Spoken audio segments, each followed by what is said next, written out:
of July. Good morning. Good morning. 2022. Good morning. Good morning. I am your host, Randy Zimmerman. I'm a longtime alternative and independent comics producer, director, editor, you name it. I've probably done it in this business except for work for the big two. So, not directly at least. But I've done a lot of stuff. We've talked a lot of stuff. Love comics. That's why we're here. So the Sunday Funnies put the fun back in funny books and talk about the passions that we love. So joining me today is a kind of a co-host there, Mike Jimmy. Mike Jimmy, introduce yourself. Hey everyone. I am Mike Jimmy Loughran, CEO of Fairies and Ends, my publishing company, creator of Loughran Cora, and publisher of series like The Radiant Side, The Singular, and very soon the Oswald Chronicles and Tall Tales as well within the Netherlands. So I am stoked. There you go. Yeah, awesome.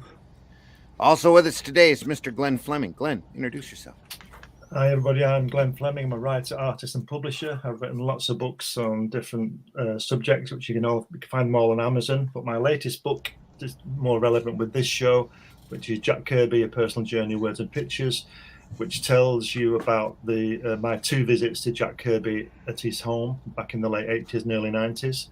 And with that book, you also get a DVD of me with Jack in the studio, talking to him for 3/4 of an hour or so. I also produced this Hatch book, which is a cartoon character, which the second book is imminent. It's been ready a while now, but there's other things been going on. This is coming out soon. This is issue 1. Get this on Amazon. And I also publish Comics Unlimited magazine with Ted Davis now, and that is also on Amazon. And we have a podcast on Thursday mornings on Ted Davis artistry. You can see us there. Cool. Still waiting for the interview. Yes. Also joining us today, special guest Charles Santino. Charles, introduce yourself. Good morning. Charles Santino, co-creator of Rammer. You can see him behind me. He's on Amazon and Indiegogo right now. Rammur. He is a master thief in a future police state. That's 7 words. That's the shortest elevator pitch in entertainment.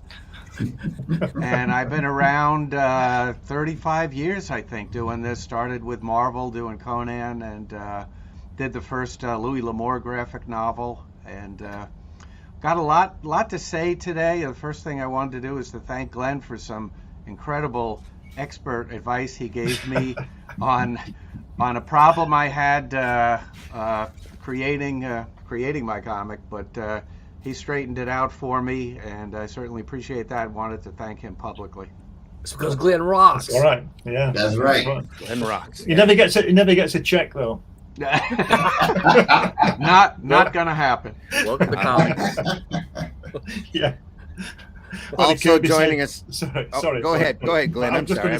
I'm just going to say that. What did Jack Kirby say? Comics will break your heart. It'll also not feed your bank account either. Ooh, Yeah. no. Also joining us today is Mr. Roland Mann. Roland. Hey, how y'all doing? Good morning. So I'm Roland. I've been working in comics since the late 80s. Thank you, Teenage Mutant Ninja Turtles.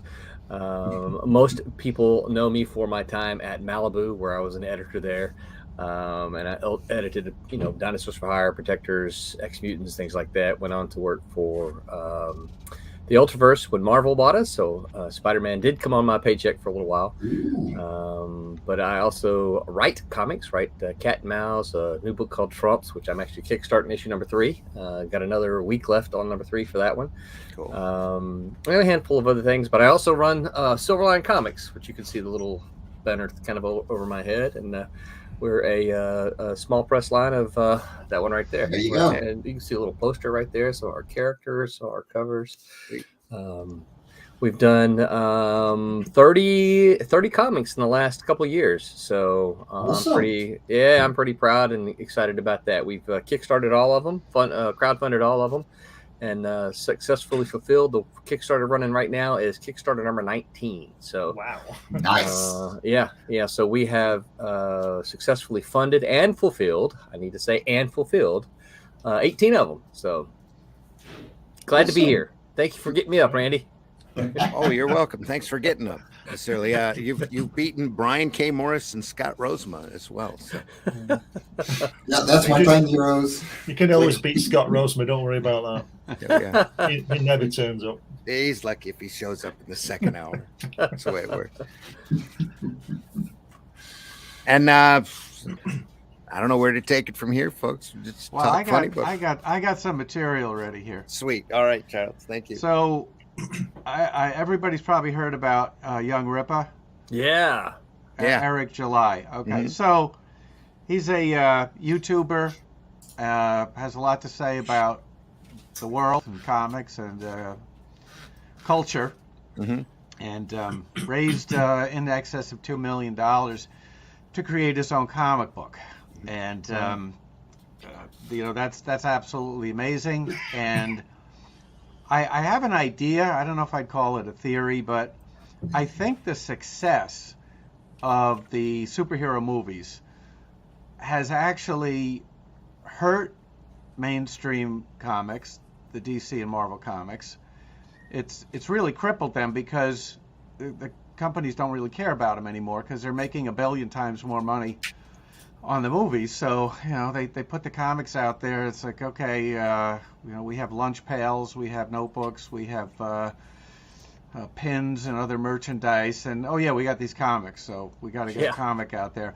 But it's really helped the independents because the mainstream comics have become so horrible that but the appetite and the need and the desire and the market for comics has really not gone away. The demand is there, and so independents are rushing in to fill the demand.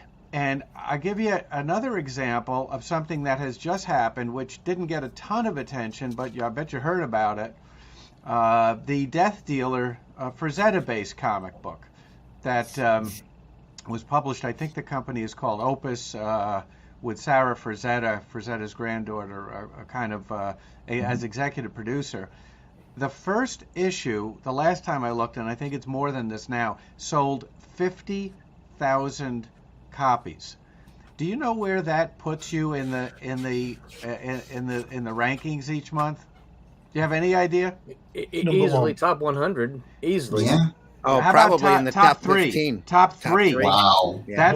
That's how depressed the mainstream market has become, that you can sell 50,000 copies and be the number 3 in any given month. You might be the number 1 comic, Right. but Wow. you're definitely in the top 3. And this is for something that, Frazetta's name is very well known, et cetera, et cetera. The comic is out there, and it very quietly pushed its way into the top 3. Mm-hmm. Have you seen a Dark Horse comic in the top 50? Not since Aliens and Predators. Yeah. The same thing happened with the music business, though, didn't it? Yes. I mean, I don't remember this, but a long time ago, the Beatles were number 1, and Cilla Black, you may have heard of her, she had a record out, she got to number 4, and she sold 1.5 million copies, and she got to number 4. And the Beatles, I know the Beatles with their album With the Beatles from 1963, that sold so many copies, it went into the singles charts. Yeah. The first and only album ever to have done so. So go ahead, carry on. It's the way of the world. Yeah, I think I think, Charles, I've seen the same thing. I teach at the local university here, and I teach a comic class. And Where are you teaching? Like university or geographically? Yeah, the university. I teach at Full Sail University in Orlando, Florida. Oh, okay. Cool. Yeah, we're an entertainment university. One of the things I've noticed, certainly over the last, about 5 years or so, is students come into my class, and of course, they have to read comics. It's not an option for them. It's part of what we do in the class. I give them options, choices, but we don't read novels. We read comic books. And one of the things I've noticed, like I said, over the last 5 years, is that they intentionally purposefully do not choose Marvel and DC. And when I don't usually come out and ask them, why didn't you choose Marvel and DC? Usually it's because they'll state, "Hey, I've seen all the movies. I know what this is about. Mhm. I want to read something different." Now, So they're looking Wow. for something different. Wow. typically, what are they I have two questions. What are they drawn to, and what are you assigning? Well, I don't assign specifically. I make them. I have sites that they can go to and choose free books, right? Mhm. So obviously that discounts or that removes a lot of stuff from the reading list because a lot of this stuff is not free. As part of the program, they have already read. By the time they get to my class, they've read Mouse and they've read Awkward. Those are the only two things that they've read in my class. They are choosing a lot of manga, as you might not surprise you, and they're just choosing all kinds of. They'll choose Boom. They'll choose. Oh shoot, who's the guy up in Atlanta? First, not First Comics, but Second First or First Second. I know who you mean. Yeah, they do a lot of First second. Yeah. Yeah, they do like a lot of literary kind of graphic novels. There's a lot of Boom. Boom makes the list a lot. Yeah. So really just a smorgasbord of stuff. They come in. Sometimes they'll come on with stuff I'm like, I've never heard of this. Of course, I got to go look it up, make sure it's something they can read. But then I'll usually go like, hey, I'm gonna go read this now. Yeah. If those are their tastes, then can I suggest something you might want to push them towards? Sure. Do you know Bill Griffith, the underground cartoonist? I do not know. Okay, he created Zippy. Yeah. The Zippy the Pinhead. Okay, yeah. He's got a couple of absolutely amazing books out. One of them I've only seen pieces of, but I want to read, called Invisible Ink, about an affair that his mother had with another cartoonist. His father was a cartoonist as well, I believe, or an artist. The other book, the more recent, is about the actual real life, let's call him a pinhead, that Zippy was based on. And he was in the movie Freaks, the 1932 movie. And the book is called Nobody's Fool, The Life and Times of Schlitzie the Pinhead. Absolutely brilliant, beautiful, completely created by Bill Griffith, wrote the story, did the research, penciled, inked it. Just fantastic stuff that I think they would really like, because it's literate, it's literary, it's almost like a great documentary or biography, except in graphic novel form. Yeah. No, that sounds good. Those are the kinds of things they pick. They'll pick some of those. But again, mostly it's and don't get me wrong, they do come through and they'll pick, I want to read Deadpool or something like that, and that's fine, and that doesn't, that's not, it doesn't surprise me, but I think what I've noticed, what did kind of surprise me is the realization over the last several years is that the majority of them don't want to read Marvel and DC. They want to read something different. Are any of them what you would characterize as fanboys or fangirls? It's some, but not very many. But less than 5%. Those are the ones that want to read Marvel and DC. I find this fascinating, and I'd like you to talk more about this, because I just find this really interesting, because I want to know what people who are actually now 2 generations away from me are thinking and are interested in, because I find it surprising and fascinating. But if you could talk some more about specific things that might have happened, and examples of what they've liked, what they haven't liked, I'd really like to hear more about it. I'm trying to think of anything that stands out. I've been teaching the class for 10 years, so well, what's changed over the 10 years? Good one. The class has changed a little bit. I've seen a growth in manga. There was always an interest in manga, right? There was always that. I mean, if you've been in comics any length of time, manga's always been around. Now, not surprising, but I'm going to ask why, and I guess the question means, why do you think? Because it's free. There's so much of it free online. Yeah. There you go. Yep. Like webtoons. Webtoons. Yeah. So many. I won't let them read anything off of webtoons, right? But so many of them want to. They're like, here's what I want to read. This I want to read this. I want to read. And what I try to do, and of course, there's no way that I can know this. But what I try to do is get them. For those who come to my class who've already read stuff, I tell them, read something you haven't read. Read something that's different than what you're reading, right? Because this class is about learning, right? If the only thing you've ever read is content off of webtoons, then go read something that's completely opposite of that to broaden. Because I want them to broaden their horizons, right? Read something new, right? And so, go ahead. As a younger creator, right? Because I'm not even 30. I'm turning 29 next month. I'm a pipsqueak compared to people here. Me too. I mean, the only difference is the gray hair. Right. But 29 at heart. So I grew up on webtoons becoming the powerhouse that it is right now. I grew up on manga becoming a big thing. Even though I'm from the Netherlands, we have the big Franco-Belgian movement, which I am 100% behind. That is my shtick.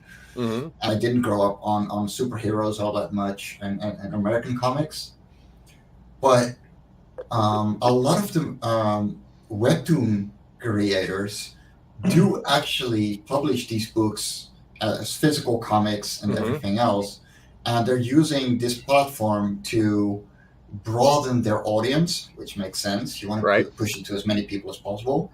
And what you find with these kids is that because they only have to pay like 10, 15, 50 cents per episode for the paid ones, and completely free for 99% of it,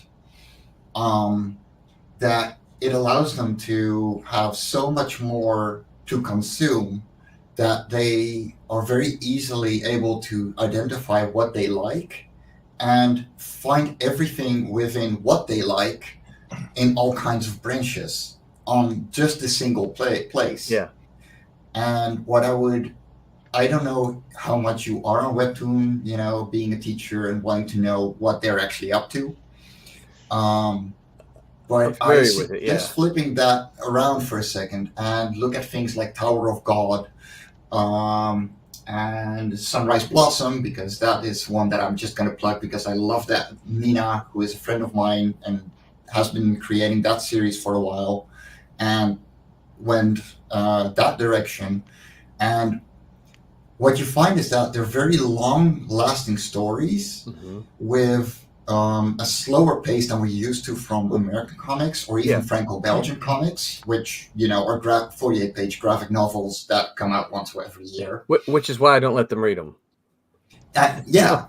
Right. No, I get you. I get you completely. Because part of what we're having to do is I make them in the reading is they're looking for things like character arc and story arc, and when you get something that runs 10 years, you don't get a whole lot of arc in a short read. For sure. So it sets them, allowing them to do something like that would set them up for failure in the class. And so it's like making them sit down and read all of Cerebus. Right. Yeah. I mean, I love Cerebus. I absolutely would love to see them read Cerebus, but there's no way they can read 300 issues of Cerebus. So Roland, that leads me to another question. How do you grade these people, and what kind of assignments and work do they have to do other than reading things? So it's a creative writing class. And so what we're doing is we're learning to write comic books. So I grade them on, do they follow instructions? Because if you guys have ever been in an editorial seat, you know that one of the things that your writers must do is follow your instructions, and that includes things like, here's how I want you to format your script, right? And so it's story things, story elements. Yeah, it's formatting, story elements. Things like simple things like, okay, I just read your 12-page script and you never once mention your character's name. You lose points. You just, I'm sorry, you lose points. If I read your 12-page script and I have no clue where this story is taking place, you lose points. Are any of them writer artists? Very few. Very, very few. Really? Yeah. So, yeah, it's a creative writing program. No, but I would have expected more writer artists, as the last 20 years, those have been really coming up with digital art. Yeah. Well, So I'm surprised to hear that. Honestly. You don't know if they're not going to turn into writer artists later Correct. on. Yeah. Some of them do draw, but I mean, we don't do any art in my class, so. Yeah. But occasionally I hear, the student will say, "Oh yeah, I also draw," but that's 1 in 70 or 80, something like that. Yeah. Wow. So yeah, not very many. Have you had any students go on to become pros? Several. Yep. Several. There are almost a dozen maybe working. Wow. That's pretty good. Cool. So yeah. Excellent. Yeah, it's kind of cool to see them going on and making comics. And so let me rephrase that. You say working in pros. To my knowledge, none of them have gone on to be Marvel and DC. Yeah, that's not what I mean. Okay, yeah, I mean do it making for real. comics. Yeah, yes, do it for real. Yeah. Yeah. There's a handful of them making comics. So I think we're starting to see the pigeonhole names starting to shift a little bit. What exactly makes a pro in comics? It's not necessarily the guy working for Marvel and DC, because they probably have a full-time job that they're also working at the same time. Yeah. At the rate that Marvel and DC. Well, if you've produced a comic and sold one copy, you're a pro in my book. There you are. Yeah, agreed. Yeah.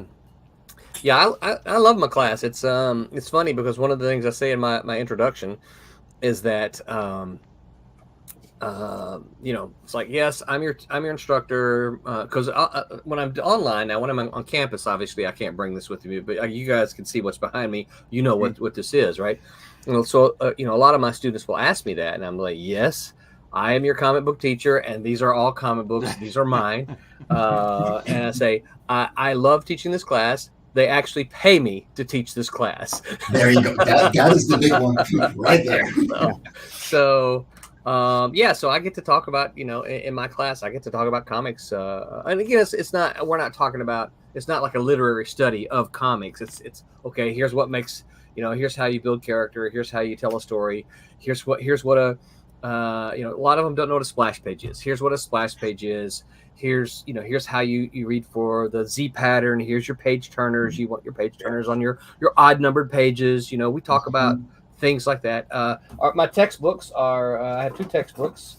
One of them won't surprise you at all, right? Nope. Understanding Comics. Yeah, and those are my notes right there. And then the other one is the DC Comics Guide to Writing Comics by Denny O'Neil. Is that still available? No. Because DC did a whole slew of instructional books like that on writing and inking and penciling and all of that. Right. And they are like next to impossible, from what I understand, to find anywhere anymore. Yeah. I had before, I'm not going to mention names, but before the massive layoffs, I had the okay from one of the DC higher ups to use the PDF, because they told me they were in the middle of revising this book. Denny O'Neil has passed. Yeah. And they were in the middle of revising it, and they were going to re-release it. Mm-hmm. How long ago was that?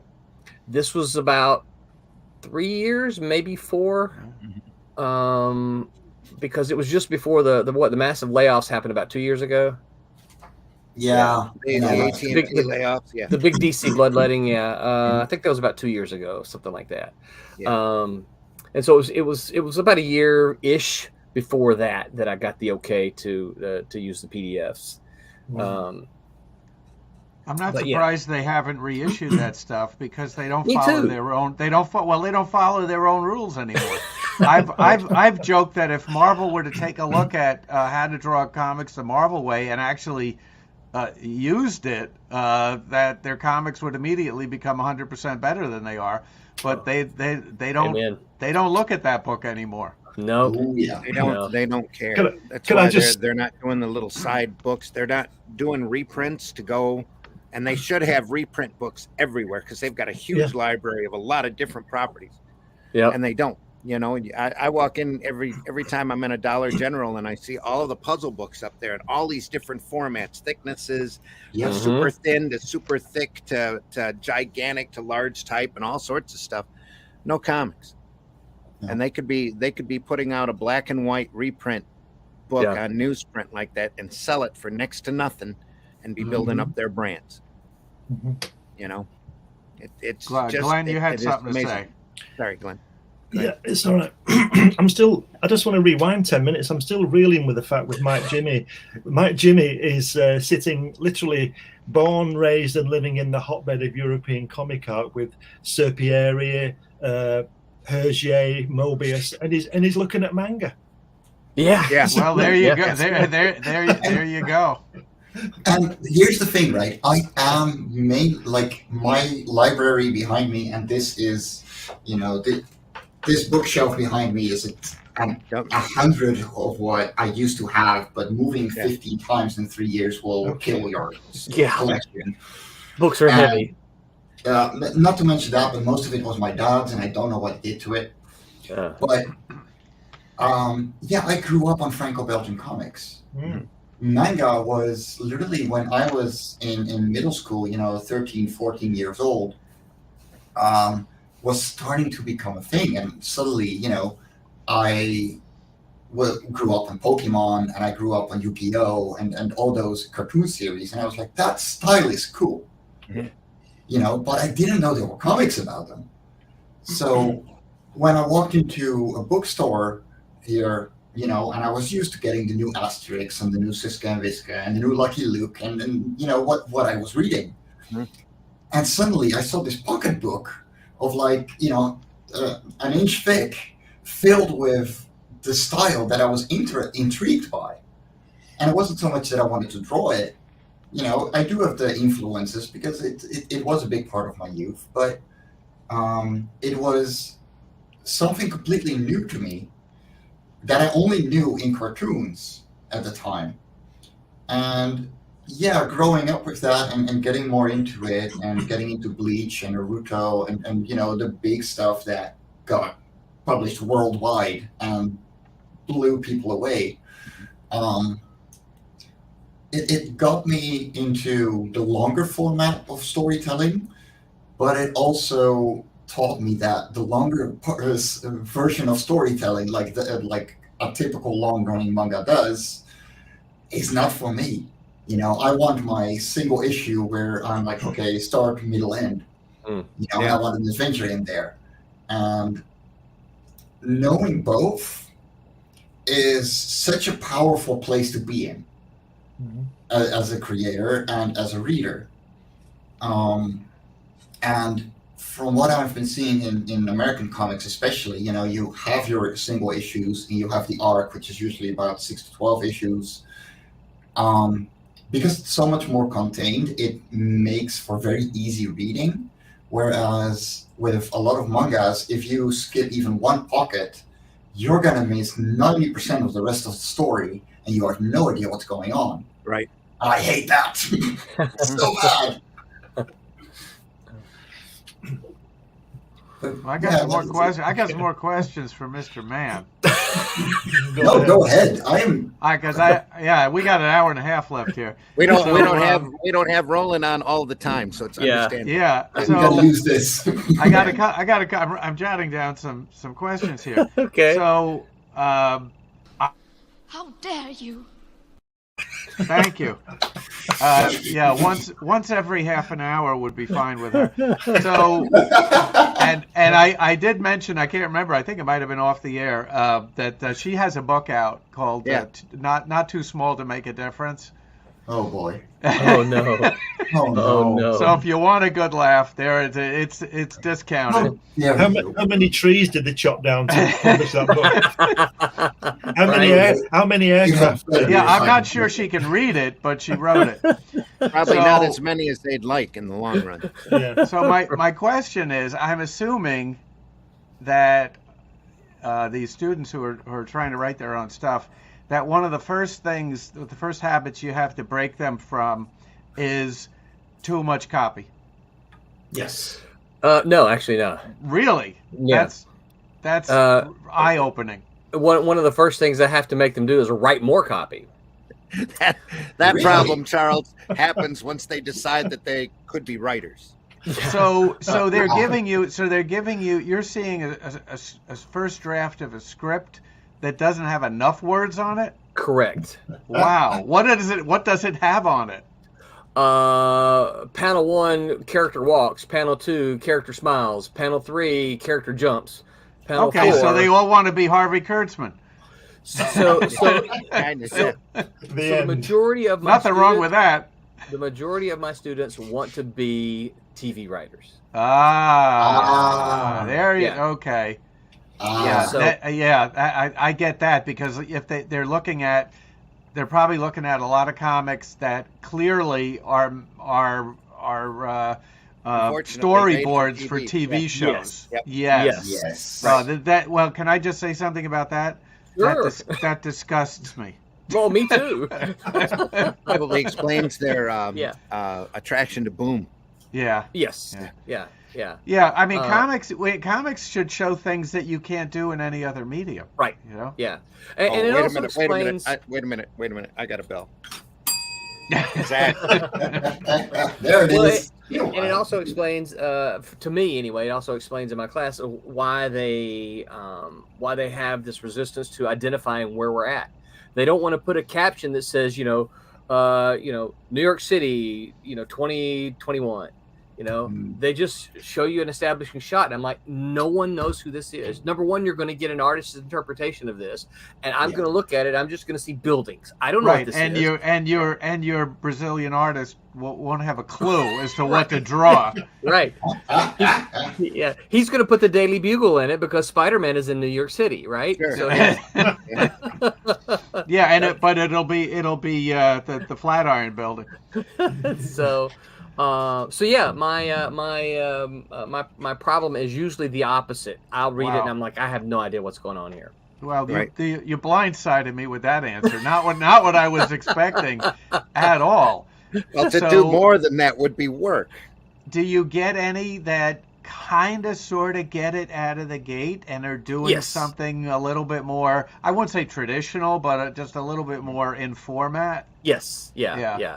I would say, I don't know, probably, I'm horrible with numbers. 5% of them. Okay. Well, yeah.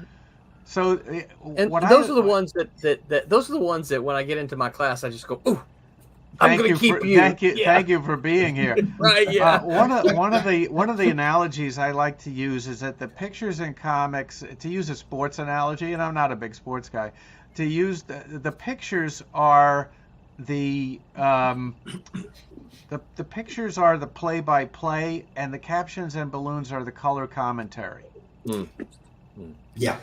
That's a very interesting way of looking at it. Well, it's funny because a lot of them, a little bit kind of like now I don't think Mike meant it this way, but it's one of the things he said is like a lot of them will say, I don't read many comics because I don't like superheroes. Yeah. Well, I know Zim is going to tell you because he's been that thing. Well, okay, that's fine. That's like me saying I don't go watch the movies because I don't like superheroes. Yeah. Well, you should send these people. You should send some of these people back to the early 50s where there were no superhero comics, and comics were selling a gajillion copies a month, and so much of that stuff is now in the public domain. It's on. Do you ever go to the Digital Museum? I think so. Yeah. Where every public domain comic is there in its entirety, and you can download them for free. I'm using a public domain character in one of my comics, so yeah. And all of that stuff is it's romance, it's crime, it's horror, it's humor, it's everything except superheroes. Oh, the Lev Gleason pantheon. Yeah, absolutely. Daredevil and Silver Streak. At one point, Another great character. Atlas, which is now Marvel, at one point they were publishing. They had 25 different war titles. They were all bi-monthly, but still, it was 25 different titles during the boom of, let's say, 51, 52, 53, somewhere in there. Right before the Code Authority kicked in. But isn't that partly due to the fact that TV was new? Yeah, TV hadn't clobbered them yet, along with the Comics Code Senate hearings. Yeah. But their comics are so much more than superheroes. Yeah. And again, doubling back to the movies, it's kind of, the movies have probably hurt the image of comics in a way, because the casual reader, the citizen, the civilian, so to speak, thinks comics are superheroes because that's what the movies are. Right. Yeah. And I'm always trying to point my students to things that I know that they've likely seen, but didn't realize they're from comic books. Things like, Lock and Key, the Umbrella. Well, that's superheroes. Umbrella Academy, superheroes. Golf heroes. Yeah. Oh, Walking Dead. Yeah, you're right. Yeah. I mean, that's a huge Walking one. Dead, The Boys. The Boys. Those are and technically still superheroes. Superheroes. Yeah. I try to point them to things on television that aren't superheroes. Yeah. That I haven't probably they've seen, and they're like, oh, I like that show, and it's like, that's based on a comic book. Oh, I didn't know that. What if they introduced you to? What if they introduced you to that you said, wow, how did I not know about this? Good one. Gee, I don't know. Because back when I was teaching cartooning in elementary school, that's how I learned about Rick and Morty. Yeah. It's one of the kids there told me I had to watch it. I've tried a lot of the manga and anime, because they talk about it. I watched an entire. I know I watched an entire season of Attack on Titan. I still don't know what that story's about. Are you? Oh, really? Wow. Okay. Big naked monsters going around eating people.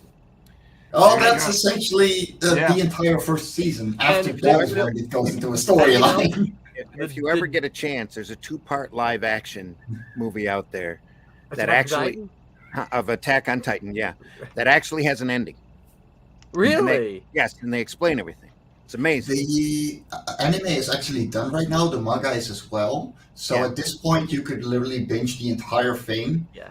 And you would have a completed story. Yeah. But it's one of those shows that I love, just like the DC Atomic Knights, where you try to explain it to somebody who's not familiar with the industry, you get this blank look on their face, like, what?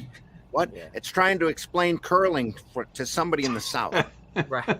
Ice, rock, brooms. Yeah. What? I still have problem understanding hockey. Yeah. It's giants without skin attacking humans that swing and with samurai swords have to cut off the characters' heads, and they get that blank look and they go, what? Where did the giants come from? Why are the humans all in one wall? And why do I feel the need to explain things in my stories? But the first season leaves so many questions. I completely agree. I finished the first season and I was exactly at the same level. But in my opinion, also, it's like one of those properties that if you see the anime, if you see the manga, if you see the live action movie, it's just, to me, it's just all quality stuff, and it's really well done. All of that stuff is incredibly well done. You sit there and you go, wow, who thought of all this? Well, see, my problem is, like I said, I watched the entire first season, and I'll say something. They'll say, "Well, you need to watch the second season." I'm like, I didn't like the first season. Why would I watch the second season? That's like with watch a whole other season. No, that's like with novels. Somebody would say, "Well, you just got to get past the first 100 pages." Well, exactly. I'll tread on some toes here, like I usually do. That's exactly what I thought about Lord of the Rings. There you go. I wasted 9 hours of my life. I watched them back to back. I was ordered from a guy at work. He brought the box set in. He said, you've got to watch this. I want to report on Monday, and it was Friday. So Saturday, I sat down and I watched it all the way through 9 hours straight. And I thought, I'll never get those 9 hours back. Yeah. All it did, every 5 minutes, it proved to me why I've never read the book or followed that Tolkien, whatever it is. You know what the worst part is? The books are better, of course. Okay, so the books are better. However, the movies did get as much from the books as they possibly could. However, the books are such a bloody drag to get through. Well, if I had to count every single time I read "and lo," I would have a dictionary full. Any book I pick up or comic, and it has a map of where they all live, and there's Mountain of the Skulls and the Deaths. Forget it. I tell you, one of the best services to mankind. What's the guy called? Jackson, the Kiwi Peter guy, Jackson? isn't it? Peter Jackson. Apparently left 20 hours of it on the cutting room floor. Yeah. Thank you, Peter. Thank you, Peter. Wow. Do you know the third one? The third one won an Academy Award, Best Picture. Won a lot of Academy Awards because they were waiting when he was done with they wanted to make sure he did the whole story before they gave him any type of kudos on it. Well, so did La La Land, you know. Yeah. Oh yeah, that's a really good point. Okay, another question. Okay. Comics. It's the Roland Man show. Comic strips. Yeah, we don't talk about those. Don't talk about comic strips. Not at all. Well, no. Go ahead. I spent a few minutes in the first class explaining what they are, okay, and because I want them to know, here's what these are, but this is not what we're writing, and here's part of the reason for that, okay. Lest you attack me, why don't you talk about comic strips? Part of the reason is most comic strips are done by writer artists. Yeah. Right. Yeah. And most comic strips are done in a format than what we actually talk about. They're done, they're joke a day, and yes, I know that we've got Prince Valiant and things like that. You can put them together and they do make longer stories. I do know those exist. But they're incredibly rare anymore, especially here in America. Right. I mean, it's really rare to see a newspaper that actually has an adventure strip in it. Right. So I at least introduced them to what those are, but it's like, here's what they are, here's what you need to understand. Now file that away. Let's move forward. Yeah. It's like giving somebody instructions on how to do a Big Little book. Yes. Because it's like, this is the way it was done. We don't do it like that anymore. Yeah. Right. Marvel produced not that long ago some books for kids based on their characters that were not that different from Big Little books. Yeah, I've seen a number of those. Yeah. It's not the same. I haven't seen them. No, it's not the same. Can I show off, because we were talking about Lord of the Rings, and this just perfectly pulls into not being able to follow a movie properly. Okay. Because this is a complete tie-in to The Lord of the Rings by Bakshi.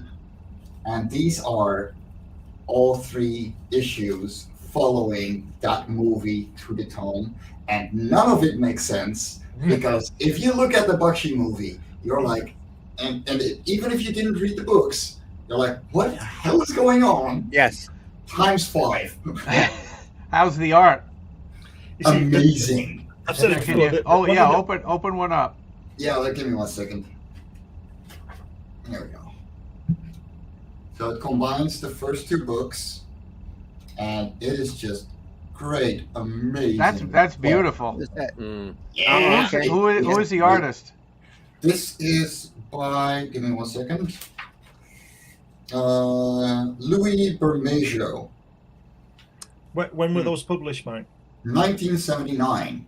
Wow. Now that name sounds very familiar. I think maybe from the Warren comics. I'm pretty sure that's the guy. Yeah, he's got a really.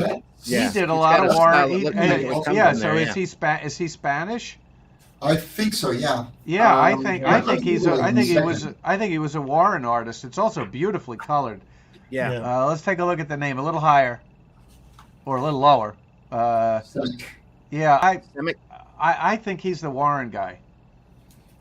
Let me look that up for you. I actually am not too familiar with That this is artist. beautiful. Wouldn't surprise me. It's got that. The thing that look to it. got me about the Lord of the Rings, one of the things that did it for me was that I think the second episode is called Return of the King. Well, why watch the first one? Because we know he's coming back. Why is everybody upset? Because we know he's coming back. Return of the King, you know. Because there used to be a set of books by an author called Enid Blyton. I don't know if you've seen them. Famous Five, they're called. And it's these 5 kids, and they go out on these adventures. And you can pick up any of her. She wrote about 69,000 books. And you could pick up any of them, and it will. You turn to the contents, and it will say, Chapter 1, 5 have breakfast. Chapter 2, 5 go into the woods. Chapter 3, 5 get kidnapped. Chapter 4, 5 get rescued. Chapter 5, 5 have dinner. You don't need to read the book, do you? You don't need to read it. Yeah. Okay, let me show off his. That's called a landing page. formula. Yeah. Just leave out the contents page, and we might give it a chance, you know. So this is all of his work from 1948 to 2015 when he died, pretty much. Okay. So, He did a life in the business. yeah, no, he's worked for DC, Yeah. Apache, the That wash Awful work Elise. looks nice there. Look at that. A nice wash. Do you believe in Sing Sings? Creepy 88. Yeah, from there we 1970. go. Yeah. Answers a lot. He did Vampirella. Yeah. He's a freelancer. He went wherever he could. Right. That's where I Wolverines. recognize him from. Yeah. Vampirella. El Capitan Trueno, which is completely Spanish. Yeah, no, he's been in places. Yeah. Very good. Wow. That's the life of a freelancer. Yeah. You know. That's why Kirby was so fast. He wanted to eat something. Yeah. Exactly. Everybody pared their style down to bare necessities. Yeah. In order to get, because they were paid by the page and not by the. Do you know who Bob performance. Bierbaum is? Yeah. Yeah. Boy, he hates Stan Lee, doesn't he? Yeah, well, I've been following that, and right now there's a conversation going back and forth about how little Stan Lee did, but some of the people are claiming that Stan Lee never wrote a story. In his entire career, he never wrote a story, which makes absolutely no sense whatsoever. Yeah. But some of these people are saying that, and other people are agreeing with that, and why I can't defending read it that anymore. and defending that point of view. But he Yeah. wrote prose stories in Captain America in the 40s, didn't he? Yeah. That's how he got Well, his start. but he 2 wrote pages. he wrote comic book stories. Yeah, Now he with Kirby basically plotted it out with pictures, and Stan wrote the dialogue. But with other artists, Stan wrote the story. Other artists also provided plots through pictures, but there are stories that Stan wrote. He wrote a script and gave it to an artist. What Now- folks don't realize is that the Marvel method of creating comics really came about because Lee had done all of that work and had found people that he trusted, that he knew he could lay out a 20 page, 22 page story like it was the back of their hand. So he'd call them up. What do you want to draw? What do you think about this? Here's the plot. Click. Yep. Then he'd get the 22 pages in, and he's working the office all day trying to promote Marvel, working with the little tinkering, that all of the day-to-day problems that an editor-in-chief would have to deal with, and a lot of folks don't realize what kind of work that was. Yeah. And then at night, Stan would sit with a legal pad for a couple of hours and put dialogue in the books that they had gotten in the mail, and in order of however they had to get done, and ship those notes and the art off to the letterer to have the book lettered. Yeah, the website also says that the conversation also says that when Jack left, Stan stopped writing. Yeah. Well, that's not true. That's not true either. No. It's just not. Now he stopped. I don't know what was it. A year later, 2 years later, he didn't do any more writing. He became the publisher, whatever. but he continued to write. And yes, did Gene Colan and other artists, did they do a lot of the plotting? Yes, but there are stories that Stan definitely wrote. If you look at I think it's the second to last issue of Silver Surfer. Mm-hmm. It's a horrible mess. It's just a ridiculous story that Stan clearly wrote. There's no question in my mind. Well, no question in my mind that Stan wrote that script. You know what I like to say, and I need to be careful saying this, but I guess with Glenn on here is that I think Stan and Jack were a lot like the Beatles, right? Yes. So yeah, I agree. I agree with that. Yeah. You put the four Beatles together, and they were just amazing. Yep. But you take them apart, and Paul was good, right? John Lennon, whatever. They weren't as good separately. The issue is have you read any of Jack's stuff? Yes. It's terrible. Yeah. But the issue but it looks so good, and the ideas are good, right? And the imagination is the imagination is there. Yeah, it's just the dynamics are all there. My gosh, so Stan should have written this. Stan should have come on top and written this. I mean, they look beautiful and they're good ideas, but it's like. But you should know the difference between writing a story and dialogue. Yeah. Yeah. And that Stanley put the dialogue in. He didn't write the stories, because if you look at Kirby's originals, he writes little notes on the side. And when you read what is being said, a lot of the time it contradicts what Jack's wrote on his notes. So who has written that? Yeah. So and then there's that great story and John Romita. There's no more Marvel man than John Romita Senior, right? He tells a story of he's in the office and Stan Lee's there and Jack Kirby's there, and he gave them both a lift home. He's driving the car, and Stan and Jack. Imagine that car, being in that car. Anyway, man. Stan and Jack are in the car. And they are. Romita's just driving and listening, and Stan Lee's saying we should do this story, and Jack Kirby's saying at the same time we should do this for FF55 for argument's sake. Mm-hmm. And so there's two stories going on, and then when the boards come in from Kirby, he's drawn his story, and Lee dialogued that story. He didn't ring him up and say that's not what I said. Yes. It was right. He could have, but there was no time to to make any changes. He's got 20 pages of Kirby art. Why would you do that? Yeah, just roll with it. Yes, but if you were insisting that you wrote it, you'd want the guys stop doing that. Listen to what I'm saying. But he didn't. He just let him get on with it. Like he said, he trusted them, and of course they're the best. So they were working with consummate professionals who had 20 years or so experience under their belt. But he didn't write the stories. Yeah. He wrote the dialogue. That's what they say drove Ditko out of Marvel, was the fact that Lee went through and re-dialogued the story to the story that he wanted to tell, and not the story that Ditko wanted to tell. And Stan Lee was also a consummate editor, and he doesn't get enough credit for being an art director, a creative director, an editor. I'll give you some real clear examples. In my mind, comic book characters are largely what they look like. Yes. Unique visual likenesses, the design of the character. Thanos is Thanos. He's what he looks like. There are other characters who have the same personality. He's what he looks like. And that's what's so great. Now, Stan rejected many, many, many character designs.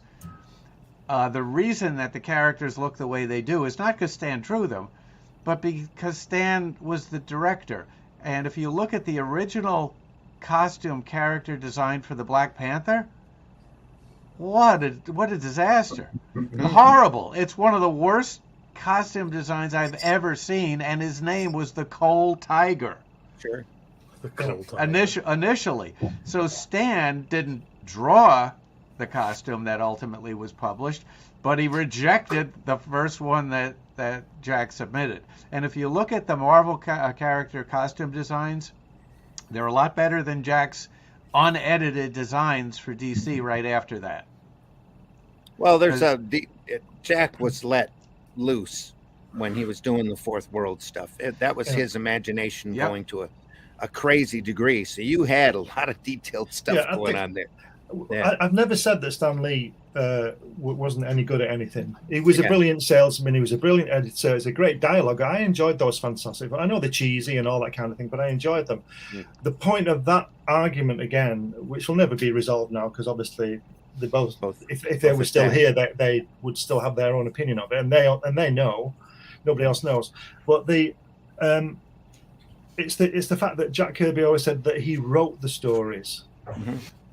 That's the point, and I believe that, having seen those pencils with those notes, he wrote them. Right, but He we need to define. He didn't like. Well, this is the point. He didn't like the fact that Stan Lee put written by Stan Lee, drawn by Jack Kirby, because it made Jack a secondary part. It made it sound like Stan Lee had told him what to draw, and he didn't. Right. We need to define writing. Writing is composed of many things. Writing in comics is composed of plotting and dialogue. Yep. Stan wrote the dialogue, Jack plotted it, and in many cases Jack suggested dialogue and captions that Stan used verbatim.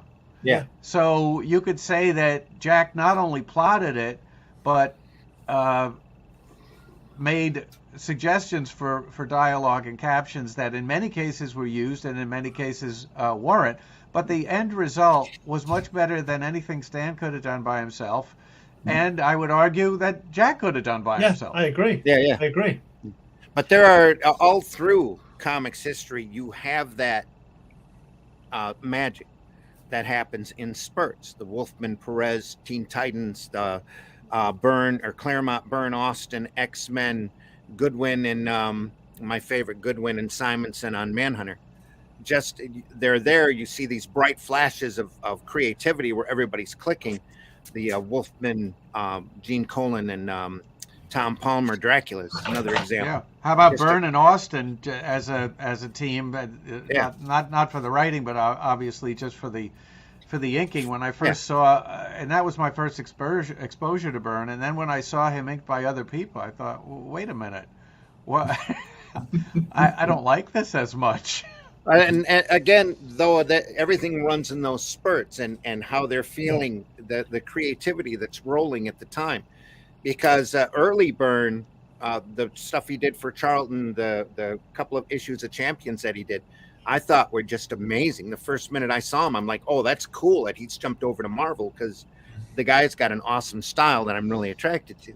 But Bob Layton inked the first couple of Champion books that he did, and I remember I had a page from it that I was fortunate to have Byrne to autograph, and then when I took it up to Layton, you could see the expression on his face of the memories that it caused him when he was working. Oh, you like this? Oh, okay. I'll tell you what, like it.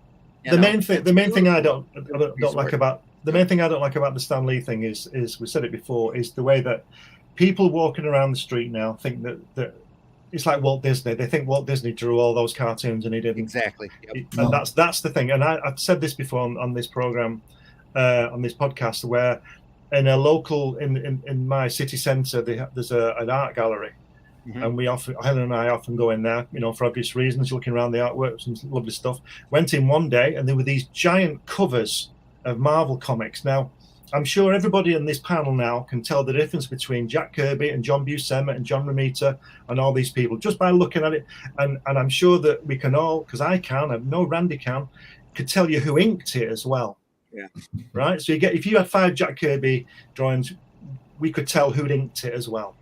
I went into this store and I saw that, I think it's Captain America 101, where Sid Shores inks it, where he's got the big shield, he's coming at you. First issue, wasn't it? It was reissued as a full comic. It is Sid. And on the side it said Stan Lee. And then there was I think it was the John Buscema one was I'm not sure, it was a Conan cover, Stan Lee. And then there was a fantastic that Steranko Hulk where he's holding up the logo, where it says Steranko down the side. That's Hulk Annual #1. It said Stan Lee. And I was talking to the guy in the gallery about this, and he couldn't tell the difference. This guy's working in the gallery, and he couldn't tell that he couldn't not necessarily have to name the people, but he couldn't see that the drawing of Captain America, the style was different from the Steranko Hulk. He couldn't see that, and I told him was going on. I don't know whether he believed me or not. It doesn't matter. But that's what annoys me, the way that everybody walking around, if you said to top somebody in the street and said, who's Stan Lee? They say, oh, he made the Hulk. Yeah. Getting those credits wrong. The same thing happened. There was a couple of comic art exhibits, original art at the Society of Illustrators in Manhattan, and to my astonishment, these people are experts. The number of pages that were wrongly attributed to either the penciler, excuse me, or the inker, or both, was amazing, considering that we're not talking about obscure stuff from, the 40s that nobody can figure out who did. This is stuff that's well documented in the books themselves. And a lot of it was wrong. And in the catalog they printed, the same mistakes. And a lot of times you see auctions online too of this art, where the attribution of who drew it and who inked it is wrong. Yeah. And we're not talking about obscure things that you can't figure out. Yeah. So it's beyond me. It's beyond me how it happens. Here's a point. Here, not me though. Because here's something I'd like to point out is that this is a unique panel here, right? Because we're all obviously we're talking about Sunday Funnies. Mm-hmm. The overwhelming majority of people, not just, I'm going to say Americans, but probably in the world, can look at the comic books and they can't tell the difference. Right. You and I can look at I can tell the difference between Buscema and a Ramita and a Kirby, mm-hmm. But my mom couldn't. She's been my mother. Right. You're absolutely right. She's been my mother for my whole life. Yeah, I've done comics for so long. My mom couldn't look at them and tell the difference. Yeah. She would just say, "Oh, one of them has a green guy. One of them's got the guy with the shield." I mean, but I bet she'd say, "Oh yeah, Stan Lee did all these." Yeah. No, let me just say. Before you do that, Glenn, I just want to note we're passing the top of the hour. We want to thank everybody for listening in. Hope you're still with us. It is the 17th of July for 2022, and this is the Sunday Funnies, and we're all just talking about what we love. Go ahead. Yeah, that's right. Let me just say that for the record here, I think Stan Lee's brilliant, and I really mean that. But he just didn't write the stories. He did all the other. He dialogued it. He licked the stamps on the envelopes. He drove. He did everything, but he didn't write the stories, and that's what sticks in the Kirby's side so much. Right, and again, not even co-created. A lot of that too is Stan's attempt at marketing back when this stuff was going on, because he was running rampant, dealing with all of these problems, and people were coming to him for the main publicity. And there's a lot of stuff that he said in those interviews that he said without thinking. Yeah. Oh, you're the guy who does Spider-Man. Yes, I am.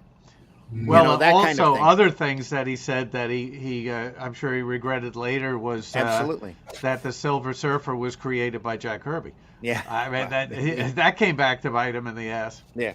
Well, there's that but he softened up later in his years though and admitted that that's the way the Marvel method worked. He was just working his ass off all the time. So there's a lot of stuff he did. But you see, I can't, I'm not so forgiving, because there's a poster, isn't there, with Captain America, and it said created based on the comic strip created by Stan Lee. Yes. And there's no argument. Stan Lee never had anything to do with Captain America. That was Joe Simon and Jack Kirby again. There's that guy again. And that's the thing. So how did his name get on that poster? Somebody approved it. Yeah. So, but Stanley's brilliant. I wish he was my front man. I do. He just didn't do that. I would love to have that kind of a work routine for maybe a month. Yeah. Yeah. Where you're working like Stan and you're controlling that big of a company and you're constantly, and there was so much stuff going on. That's why comic history is so interesting. Well, I'd like to work with those artists. That's for sure. Would love to work with any of them, but he was constantly juggling not just the artistic side but the business side, and that is a talent. Yes. Yeah, if you think that Kirby at his peak was drawing 5 and 6 pages a day plus doing covers and layouts and everything. You think, well, when did this guy go to sleep? He must have been doing 18, 20-hour days. Okay, I'll admit, I'll concede that Stan Lee was probably doing the same. Because as we know, he'd get those boards in through the post, and then he'd take them home and dialogue them. So he'd been doing his office work all day, whatever he was doing. Right, just to type that much. Yeah, took a lot of time. So he was working just as hard. You know, you just didn't write them. Well, I would imagine after a while he had somebody typing up for him. So he from what I understand, he was writing on a legal pad. Yeah, but it's at the top of that type page. It said typed by Stan Lee. Said what? It would say typed by Stan Lee at the top. Oh yeah, probably. Yeah, because it was his typewriter. Stan Lee presents this typewritten page. No, like Roland was saying, they're like the Beatles, like Lennon McCartney, aren't they? The best work was together with all the friends to start with. They've got this fantastic thing going, and all of a sudden the egos step in and say, well, I'm a bit better than you. I want more money than you, and I deserve more credit than you. They fall out, and they go away, and they do great things again, but never quite maybe as good as Sgt. Pepper. You know, but just fantastic talents, and we're really lucky, you know, to have been alive when these people this stuff was around. Yeah. And some of us old enough to be buying it off the stands. Yeah. Listen, I'm probably the oldest one here, I think. But no, I don't think so. Okay, I'm second oldest here. I'm barely 29. Yeah. There we go. See, and I'm only a year younger than Zim. This is what stress will do to you people. Thanks. Yes, exactly. Oh, boy. In a couple of months, you're gonna look exactly the same. If you're out there and you're enjoying this content, please hit that that like button. Please hit that love button out there. We want to say we appreciate everybody here. Sugar Crisp is in the audience. Pops is in the audience. Marvy's in the audience. Hey, Pops is my biggest fan. Is in listening mode. Sarah says good morning. Everybody says hail everyone. Sugar Chris, hail everyone. Hail Sugar. Everybody says hello. Sin. That's the jump to the ceiling. Randy's always prepared. Oh, there we go. She's talking about me hitting that bell. There we are. 4 hours ago. I just realized I didn't even see comic book character coloring books at Dollar General and Walmart. Doesn't either. Crazy. No, it's not crazy. It's the sign that these people up there in the tall towers, these corporations, don't care about what's printed. That's why you get the quality of comics that are out there now. They don't care. As long as that icon is still going, as long as Captain America's shield imagery is out there, or the Flash logo is out there, they don't care. They don't care about what's in the printed books, and they should, because that's the foundation of where these brands are all coming from. Yeah, and it's a shame on them for doing it, but we're seeing it all across the board. That's why everybody says this art is dying, because these mainstream companies, so-called mainstream, they're not mainstream anymore. Like Charles says, you're lucky if you get a book that's printed 50,000. You know, back when like Captain Marvel was moving 3 to 4 million every other week. And if people get tired of these movies, what's going to happen to the comics they're supposedly based on? Well, you're starting to see the fatigue already pop in as far as the Marvel Universe goes, but they're also scraping out some characters and leaving other characters in the dust, or altering like main core characters, like Submariner, turning him into an Aztec, and some of the crazy they just announced yesterday, I guess, that Ms. Marvel's going to be the first mutant in the Marvel Cinematic Universe, and it's like, why are you doing this? Don't.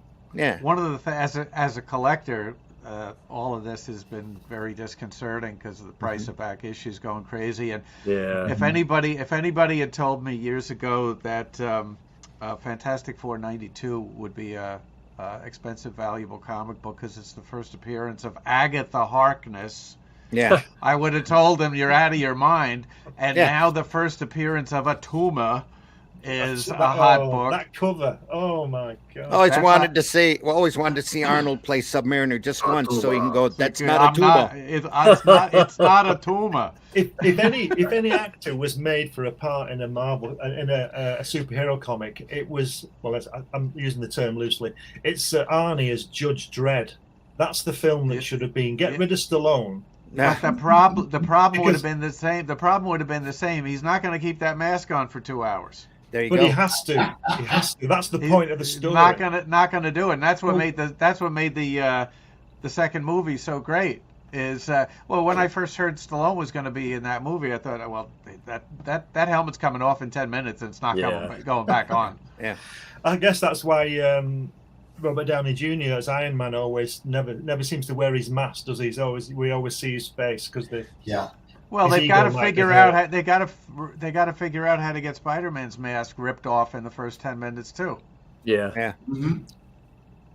You see, if I was cast as any of those, I'm not an actor, but if I had been cast as any of those people, that wouldn't bother me in the least. I would want to be true to the story. But I think that's one of the big high points for Marvel, for the cinematic universe, is that their casting department was dead on. They actually bothered to sit there and look at the books and get the attitude of the character and go out and find an actor who is going to do that. I mean, at least up to this point, I think their casting's been impeccable, just incredible. Yeah, I think Chris Evans as Cap was brilliant. Little Benedict Cumberbatch as Doctor Strange was really a no-brainer. All you had to do was watch Sherlock and go, that's Doctor Strange. Little sidebar trivia on Robert Downey Jr. Does everybody know who his father is? No, I've heard, but I forgot. Robert Downey Sr. was an underground filmmaker. Yeah. Who made a bunch of really just totally bizarre movies. One of them was a feature called Putney Swope about a black activist taking over a Madison Avenue advertising firm. Late 60s. Very strange movie, very funny cutting movie. edge, though. Yeah, and he made a lot of shorts that are totally bizarre. Most of them are available from Criterion. Okay. But I think he's still alive. He did some mainstream stuff, including a Mad Magazine movie, which was Up the Academy, I think, which I haven't seen, but apparently is terrible. That's his father. Want to thank C. Michael for listening in. Grant's in the house. Grant Lackard says good morning. Good morning, Grant. Agent Zero Comics is saying good morning. Thanks, guys. I haven't been neglecting the chat. We've just been chatting. So. Is anybody here going to be at the New York Comic Con in October? I don't think that's too far away from all of us. Yeah. Okay. Yeah. Sorry. Glenn, you held up the picture earlier and said that's what you used to look like. Yeah. Yeah. I tell people. I tell people that my hair used to be down to my bra strap too. I used to have some hair. I'm sorry. Well, I have for a second. Take it off. Yeah. I used to have really long hair. I have as much hair as I ever did. It's just in different places now. Fair point. Too much of a hothead. Hey, speaking of Beatles, have you noticed Paul McCartney's new wig? No. You tell me that guy's not wearing a wig. I want to see that movie. I think it's called Let It Be, where the guy is an alternate reality and he's just playing Beatles songs. And no one's ever heard of them. Yeah. That looks like an interesting story. I thought you were going to talk about the Peter Jackson documentary. I sat through that entire thing while I was down in bed. It was amazing. Really just crazy to see. It's long. It's long, but it's all the footage because they took footage all the way through the Let It Be album. That's been there with everybody's. Beatles fans have known that's been there for the past 50 years. That film. Yeah. But the thing, just conversely though, Peter Jackson, thank you for leaving out 20 hours of Lord of the Rings. but please let me see the other 30 hours of the Beatles film you left out. Yeah. Because there's 52 hours of it. I'd watch it all. Wow. It'll come out.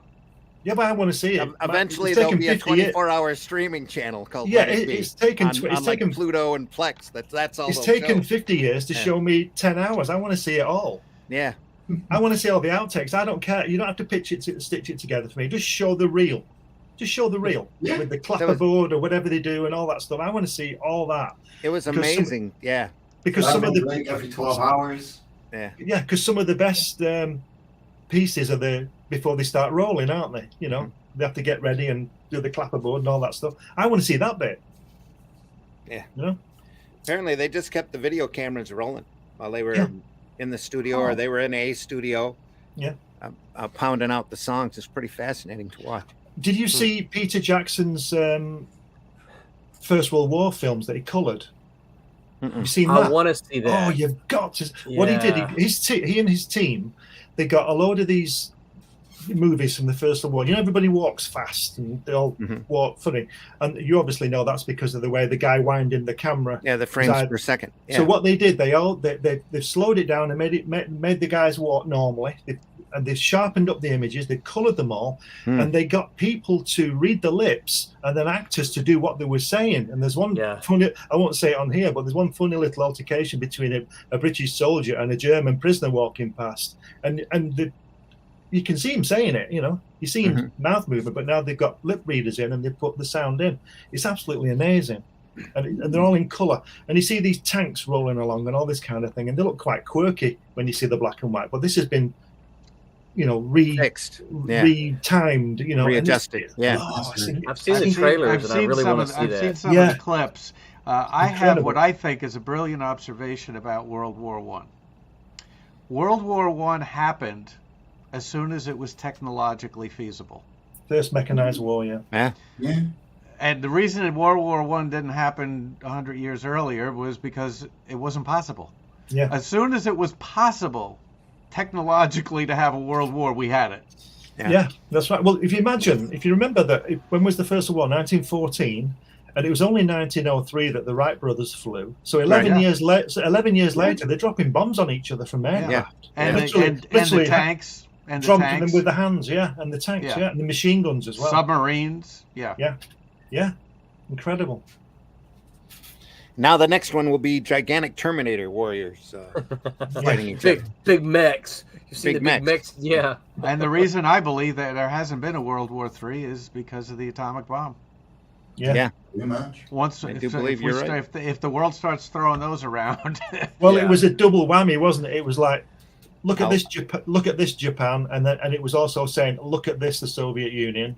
And everybody else. Yeah. This is what we can do. And it was like, whoa, you know. So what did they do 3 days later? Proxy wars now. Yeah, 3 days later, they threw another one over, didn't they? And said, just remember, it wasn't a fluke. We knew what we were doing. Yeah, we had another. I don't think they had it. Keep this up, we're coming. And they didn't have another bomb. Right, I think I read they didn't have a third one.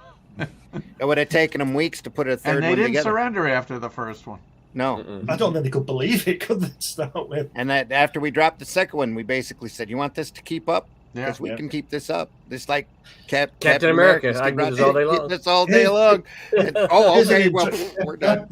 Here's an interesting fact I found out about the bombs in Japan in the war. They were both secondary targets that they hit.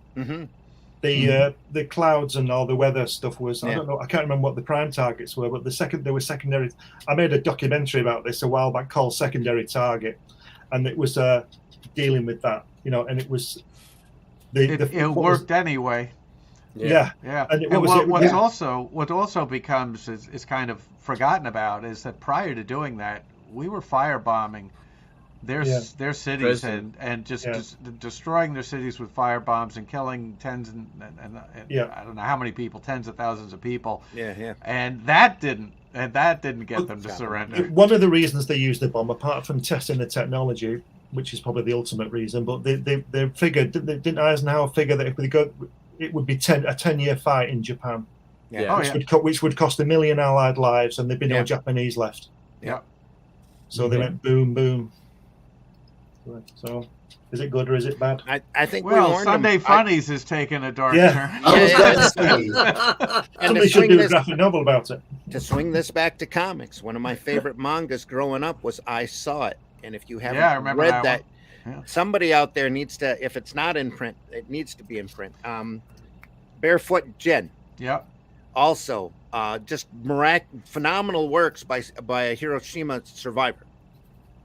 Or one of the bomb survivors, and he tells, as a kid, his version from the ground of what it was like to be in that bomb zone. And it's stark, it's vicious, it's brutal, and it's true, and everybody needs to I think it should be recommended reading for everybody, just to sit and read that, just because there you go, Roland, you got to assign that one. Great observation. Like Mouse Mouse, yeah. Like Mouse, yes, exactly. Yeah, I think Mouse is one of the ones that my students often they'll mention as a kind of a wake up call to them, because it's like they're like, yeah, most of them, I shouldn't say most of them, many of them don't like the art, right? Mm-hmm. But they'll say, I didn't realize comics could do this. Could do that, yeah. Mhm. Yeah. Comics can do anything, can't they? Yeah. How about Absolutely the first? anything. How about the first autobiographical comic, which is still a classic, and the guy just died. Binky Brown. Binky Brown meets the Holy Virgin Mary. So that not Grass Green. Justin Green. Justin Green. Yeah, that inspired every other underground and alternative artist to do autobiographical comics. That was the first one. It's still shocking and eye-opening and bizarre. That was the first one. And he When was that from? 70. I'm going to say 70 or maybe 71. 76, 70. No, I think it was much earlier than that. Earlier than that. Yeah, and I'd have to go back and look. if you go on the Comics Journal's website, there's all these tributes to him because he just died a few months ago, and quite the amazing guy, very very bizarre, disturbed guy. Did a lot of amazing comics. People have heard of Robert Crumb. Not too many people have heard of Justin Green. Mm-hmm. Yeah. And you Yeah, can't I try to teach encourage teach Crumb. You can't teach Crumb because of what he does. Yeah. I tend to try to encourage my students to read non-superhero stuff. And I aim to just tell them, I said, look, I love superheroes. A lot of these comic books back here, all these are Marvel comics right here. Those superheroes, full of superheroes. So I love superheroes. But one of the things I want them to realize as students is that comics are so much more than Batman and Spider-Man.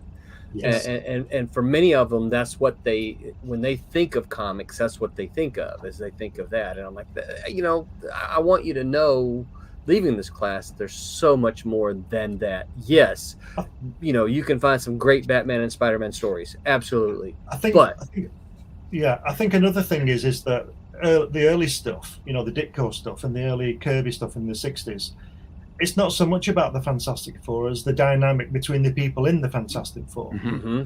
I said this before as well, but I'm appalled at the moment that anybody who puts a Spider-Man costume on is Spider-Man. No, Spider-Man is Peter Parker. Peter Parker happens to be Spider-Man. Yep. Those comics aren't really about Spider-Man to me. They're about Peter Parker. I know he fights the Scorpion and the Vulture and all that, but they're about the boy, not the hero. Yeah. You always had that perspective, especially in the early books. I mean, all the way up through Remitted, you had there was really the adventures of Peter Parker. Peter Parker and Spider-Man's brain. Which Ditko story did not have Peter Parker in it? There's one. There's a Ditko Spider-Man story in which Peter Parker he never appears. The mask never comes off. Trapped under the big machine. Nope. He has to pull himself off of it. Nope. The annual number 2, the crossover with Doctor Strange. Peter Parker never appears in that story. Oh, wow. Spider-Man never takes. If you just read that, if that was your first Spider-Man story, you wouldn't know who Peter Parker is. Wow. Okay. Wow.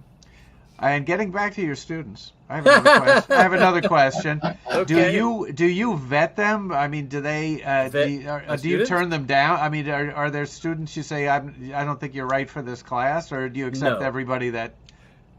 That's not I don't have that choice. That's above my pay grade. Yeah, but is the institution rejecting any of them for your class? They reject them for the program. So, okay, but not specifically for your class. No. Gotcha. Basically, if students get into the creative writing program, they take all of the creative writing classes. Gotcha. It's not like the Kubert School. No, it's not. It's a big university. We probably have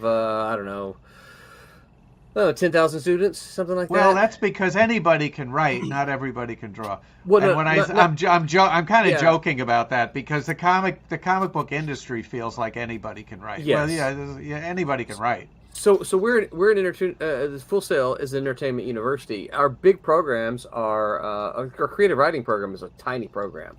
our big programs are audio engineering, game design, and then film. Those are our three biggest programs. We have hundreds and hundreds and hundreds of students. We've got a back lot. We've got sound rooms. We've got where they do the green screen and all that. We've got all kind of rooms for that. We've got recording studios. It's all kind of, the creative writing program is a tiny program in the university. So they're happy that anybody wants to be in it.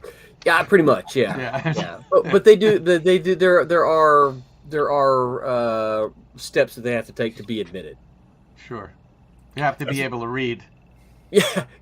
That would probably be a big one. Yeah. Yeah. Grant Lankard says, "Did you guys know that Leonardo DiCaprio's father is a comic art collector?" I did not know that.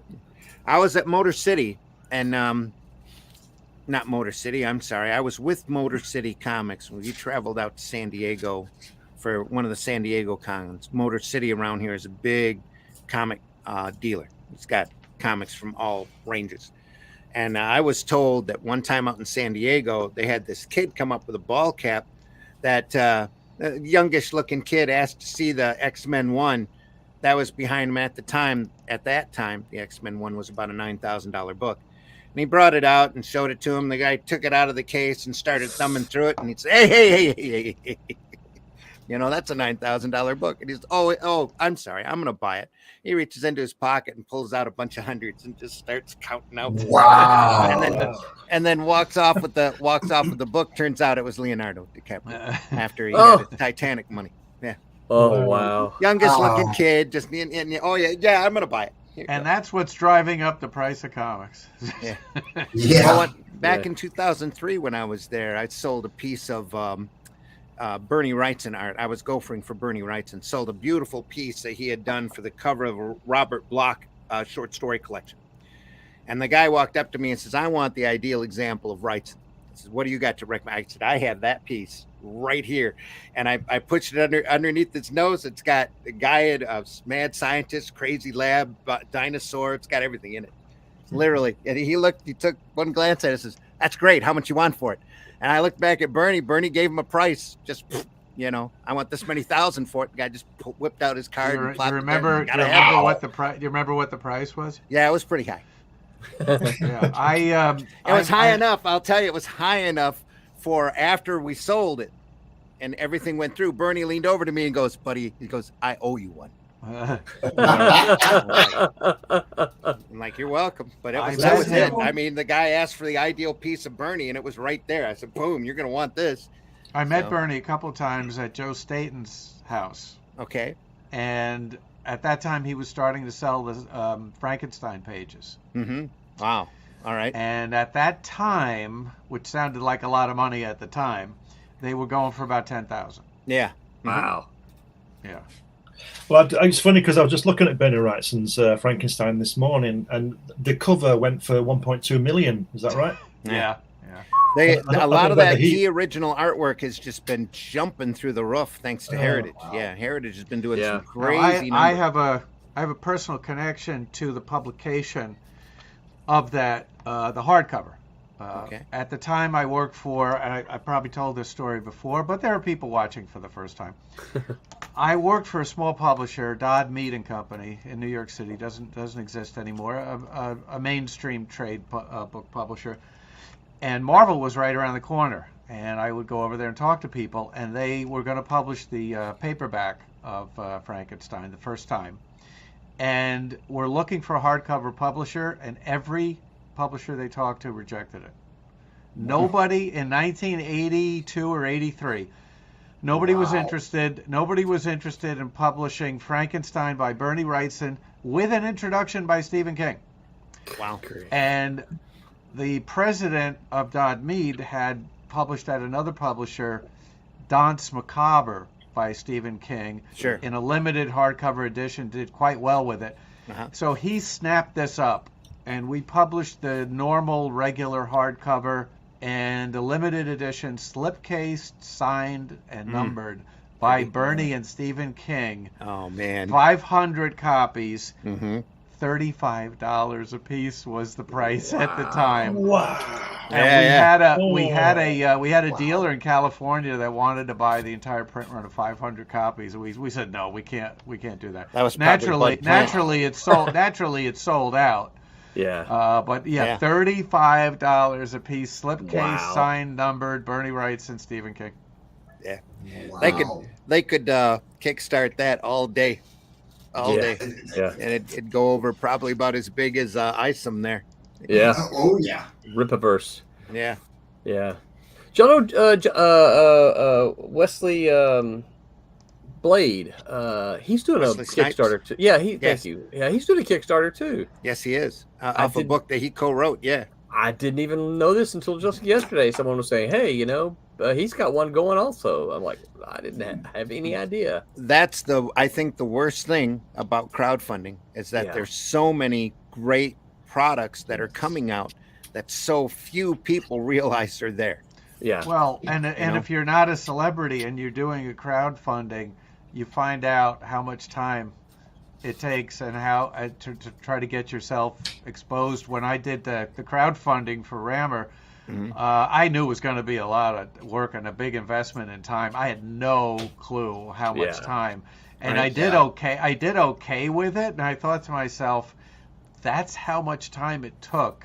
Yes. To have the modest level of success that I had with this thing. It was, and I was exhausted when it was done. And fortunately, for a number of reasons, I don't need to do another one. Not because I brought in so much money, but my publisher is now able to do things that they weren't able to do previously. So that was a great weight off of my shoulders. But boy, talk about an investment of time. Yeah. At least you've learned something. I'm feeling that. Yeah. It's so hard.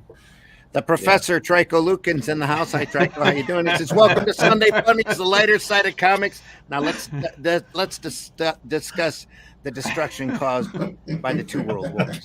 On a positive note, the world is still here. Yeah. Yes, thankfully. Still here. Such as it is. You've got to remember the past.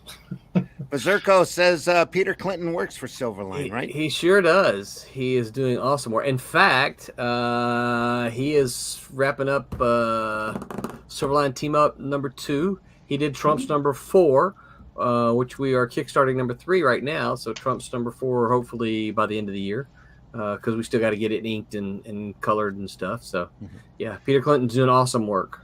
We got a half an hour left, and I know Roland is not here frequently, so if you have anything else that you want to tell us, that I think we should give him the floor. Well, I actually have to bail. Roland was mentioning that he had to bail early. Yeah. No. Well, screw you then. Yeah, but that's the deal, Roland. You're here till the end.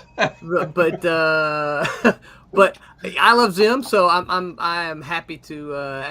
Randy just has to let me know, so he doesn't catch me out biking like he did once before. It's like I was biking out. Can't. Well, sometimes I don't think about this show until my alarm goes off to wake up Sunday morning. So I'm scrambling around. Yesterday, I'm like, I really have to start trying to reach out to a larger audience of people and get some more diverse voices in here, because this show is all about what we love. Yes. And you can see in the passion with our lighthearted discussion today, even though it dragged into the destruction of World War II. Yeah. But we love this business, Yes, absolutely. Yeah. And I love coming on here and talking. So Charles, just get Zim to invite me back, and you can ask me the rest of the questions you have. Tell folks how to find you before you leave, though. I'm going to contact you offline because I have some more to talk about. We should do this online. We should schedule some time here on Sunday Funnies and just all interview each other. Like we did. Yeah, we're friends on Facebook. Yeah, no, I was trying to look at my calendar, see if I could. You want to definitely stake out a Sunday? I'm all. Well, I'm so in demand. The next 2 weeks are out of the question for me. Well, I'll just make sure we'll just if it's 3 weeks, see, it's easier for me to plan ahead. Yeah. But I happened to be online last night when I got Randy's message, and I'm like, oh, tomorrow. Yeah, I can do that tomorrow. Yeah, it's like, you want to come on? Yeah, message. But message see, it's not me unusual. Through Facebook. it's not unusual that what happens is Sunday around 1 or 2 o'clock, I'll get Randy's Sunday morning message. Hey, you want to pop on Sunday Funnies this morning? I'm like, Yeah. Damn.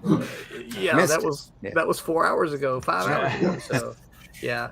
But no, yeah. So Randy said I can tell people where to find me. Absolutely. Excellent. So you can find me on all the social medias. You look for Roland Man or Man Roland, Facebook, Twitter, Twitch, all those kind of places.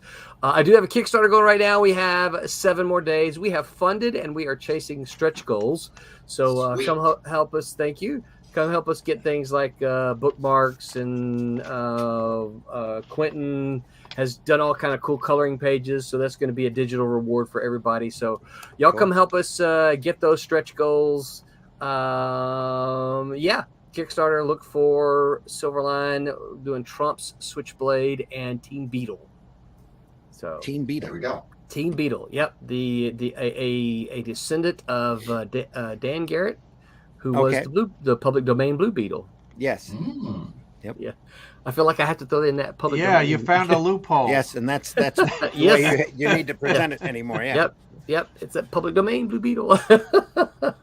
So, but all right. Thank you so much. Good to meet you, Charles. Good to see you, Glenn. Good to meet you, Mike. See you, Roland. Thanks Awesome for coming to meet on, you. Roland. Thanks for being a big part of the program today. Absolutely. And Loved it. you are welcome on anytime. You just let me know. Love you, brother. See you. Take care. Take care. That's Roland Man, everybody. Silverline Comics. You can go over to Kickstarter right now and catch his latest campaign, and he'll probably have quite a few more rolling after that. But that's what you really have to do. You have to get out there and start being a regular machine and kicking things out, and that's how you build your audience. And I kept good records of which appearances with whom resulted in buys and which didn't. And it completely surprised me. Places that I thought were not going to work at all were great, and other places that I thought were natural didn't work at all. There's one place where the woman who runs the YouTube channel reviewed Rammer before she interviewed me, and kind of slammed it, right? And then she has me on, and I get 4 backers. Yeah, there you go. It was just everything about the experience surprised me, amazed me, exhausted me. But yeah, it was a great learning experience, and I hope to God I never have to do it again. Well, everybody's got an opinion about especially anything artistic. It's just that they have to be able to present it, in a way that it's constructive and not destructive. Yes. Can I just point out that Charles himself is doing a bit of a Stan Lee on that cover there? Charles Santino and Friends. Yeah. So I learned at the foot. I learned at the foot of Stan Lee. Yeah. Call me Walt. Yeah. Well, I do give co-creator credit to 3 artists that helped to create the distinct visual likeness of Rammer, and that would be Joe Staten, Andrew Wendell, who did Valiant Comics for a while in the 90s, and the current artist Paulo Perez. And we went back and forth, and the final design was created by Paulo Perez, but he was working from previous designs of those 2 artists. You can see a little bit of Joe Staten in there. Yeah. Joe's a great guy. He lives about an hour and a half south of me in Kingston, New York. Cool. And Jimmy, you were about to say something. No. Okay. No. Who, me? No. I know the feeling of pushing things out regularly at this point, and it hurts. Yep. JD Calderon's in the house. Hey, JD. Whoa, doing you're well. early. Welcome. Hello, gentlemen. First time in a while. I've had a chance to listen and I'm at work. It's a good show. Thanks, JD. Yeah, it's really we're all very opinionated, so we can easily fill 2 hours. That's okay. Sure. Oh yeah, but that's the fun of it. As Mike Jimmy knows, these campaigns are just crowdfunding campaigns are awful, aren't they? And I'm seriously thinking of not doing anymore. Not that I've done a lot, but I just you've got to do the campaign. You got to make a little film. You got to get all your perks together. You got the stress of it not working. Then you've got to fulfill. Yeah. I'm No, I'm I currently losing have it, the you know. fight That can be a lot and of the fun. singular that I have to manage. Yeah. Because as much as I love Marv, he's a terrible project manager. And I'm saying this in the kindest way possible, but dear Lord, do I have to pull him on Twitter? Well, he's probably like everybody else. He doesn't want to draw and write. You know, he doesn't want to do any of this promotion. Even without crowdfunding, you've got to create your comic and promote it. You still have to promote it if you're not going to crowdfund it. And if you're going to crowdfund it, then you got to do that on top of everything else. He is amazing at promoting it while making it, 100%. But the moment he clicks go launch, it drops, and I'm here trying to keep everything above water. How do you explain that phenomena? Stress.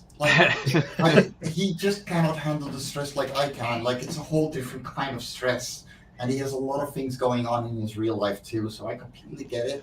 Well, that's another thing. We all have real lives, and when I think about the amount of time that I put into the crowdfunding and everything else over the past year, or whatever it was, I just think about what I didn't do during that period of time. You know,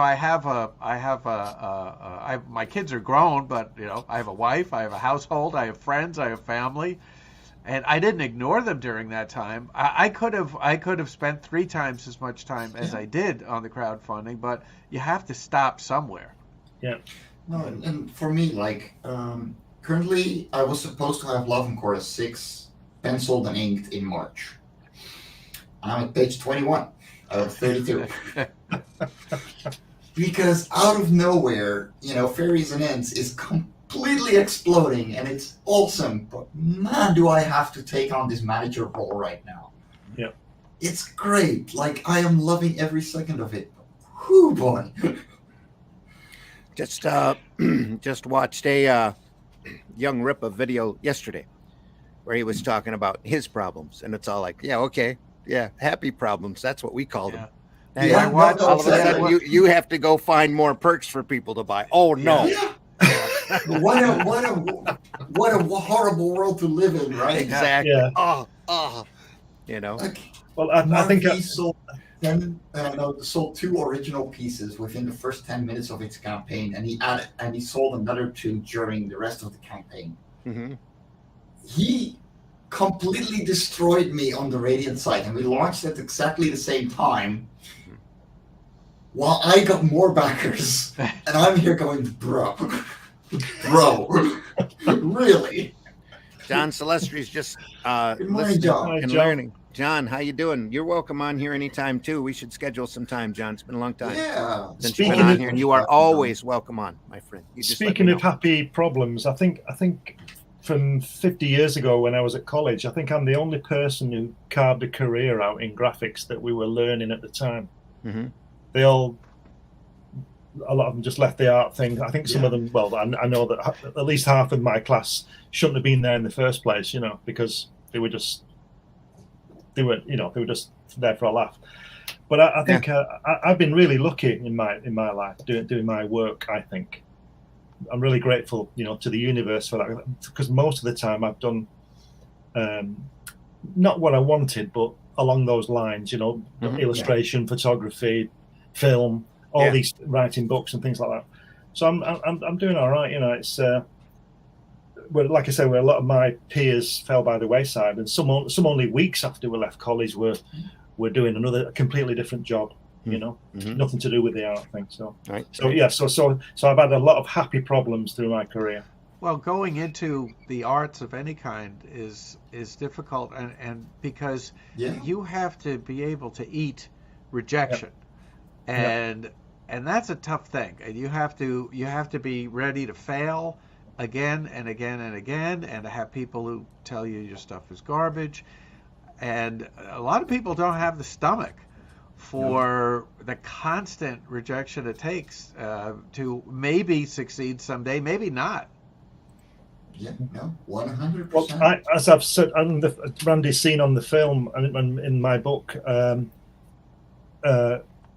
I got one of the greatest compliments ever. I took some of my work to show Jack Kirby, and he said to me that I saw what he saw. I drew like he did, not square fingers and things like that, but the storytelling, because I took him some of my pages, and they're in the book. And that was that. I thought that maybe he was just saying that, but then Ros Kirby looked at them, and she was the critic. She was the tough guy, right? She was the tough guy, and she said the same. And I thought, well, if these, at that point, I didn't think that Jack was just saying it, just because I'd gone all that way to see him, just to be nice. And that was to do with my artwork. That's probably the greatest compliment I ever got. So, when the best that tells you you're doing all right, then you must be doing all right. Yeah, like 5 years ago, making my first comic, right? And there is, okay, this little bugger right there is making all the noises. Sorry if you can hear it. But you're fine. You're fine. Oh, it's all part of being transparent. Anyway. Yeah. But like, I took Loughran Cora to con, like the first Loughran Cora to cons. We didn't have anything else yet. I took a couple of prints and some original art and whatever. Mm-hmm. I sold one copy. That single copy at that first con made the person go back half a year later to another con I was at going, when is issue 2 coming out? There you go. And that just blew me away. Yeah. That is such a happy problem to have. Oh, yeah.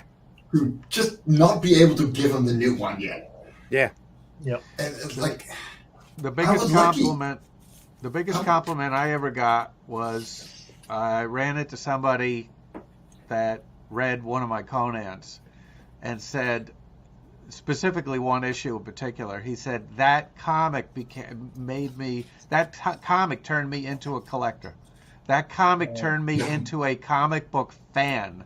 Yeah. That comic, and I thought, wow, that's powerful stuff. Yeah. yes. That's you can't do better than that. No. Well, I showed Randy a photograph of no less than Alan Moore reading a publication I used to produce 10 years ago. So, and we had in the publication, it's about British comics. It's called Crikey, and we had Alan Moore was reading it. We had Dave Gibbons did an article, Pat Mills, all the gods of British art, comic art. Yes. In my magazine. Nice. How about that? You know what I mean? And I've got the Joe Statton's in this one as well. Yeah, the thing about you, we lionize these people, we revere them, but they're human beings too, and they're going to react just as enthusiastically to something they enjoy.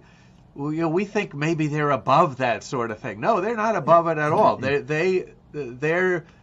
They're just as enthusiastic about seeing new things and being excited as they ever were. Yeah. We think they're beyond that. No, they're not. They're just people.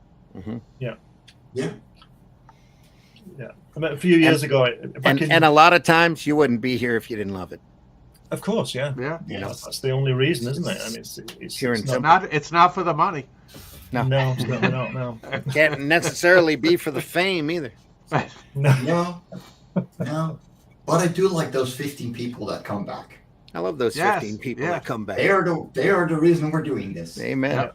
Yeah. That's it exactly. That's why conventions are so important. It's really also why retail shops are so important, and podcasts like this are so important. So you get out there and you people can see you and you show off your stuff and And when somebody make a living. when somebody gets what you're doing, Yes. that feeling that you're like, okay, other people are not going to get it, but the ones that do, that's Earlier on, Charles, you mentioned the New York Con in October. Would be a consideration, but with the way the flights are being cancelled over here all the time, I don't know what's happening in the States. But with all the European, it's just as bad here as it is over there. Queues 150 hours long, and cancelling flights while people are at the airport. So and the cost. Yes, it's probably going to be next year before we get over there. The cost is, guys. I think they said airline flights have gone up 35%. Right now, you can't go anywhere unless you have to. Yeah. And that even includes renting a car. Holy crap. We were looking at back in June at renting a car and taking it up to the far reaches of Michigan, and it was so expensive. Yeah. I took rented our a own car. Yeah. We went to, in February, we went to Key West. Never been there before. So we flew, I live in the Albany, New York area. So we flew to, I think Atlanta and then Miami. Okay. And we stayed overnight in Miami, and we rented a car, and we drove from Miami through the Keys to Key West, which we took the whole day to do it. Just it was 4 hours, but we wanted to see everything. And we dropped the car off in Key West. One day, $500 for the car. Yeah. Now, apparently, if you don't return the car to where you got it, that adds tremendously to the expense. Yeah. $500 one day. Wow. One day, one way, huh? Yeah. JD, And also, I agree. It does get easier. John Celestri says, I figured I was a professional animator when I was hired by Fritz Freeling, Warner Brothers classic director and Pink Panther. To animate for a studio. I bet there was some celebrating that night. Yeah. John's got a little when he stops celebrating, he's probably banging his head on the wall thinking, what have I got to work? Now? What am I going to do now? JD says it gets easier after the 20th campaign. Well, yeah, you get it down to a machine. Just slightly. The stress doesn't get any less, but it does get easier to make them. Yeah. At least you know what you're in for. Exactly. And it's also addicting for some reason. I mean, like I keep saying, right anyway. now out there in crowdfunding, it's like the Wild West. You're always going to see people with phenomenal products that are going to fail miserably, and you're going to see other people succeed immensely. It's phenomenal. And I'm not saying that what Ripa is doing is a bad or anything against the product that he's doing, but it's amazing to me that he's pulling down the numbers that he is. Well, that's because he built an audience. He had a big audience that he built for a very, very long time. Yep. But as William Goldman, the screenwriter and novelist, said, and many people misinterpret what this quote means, he said, nobody knows anything.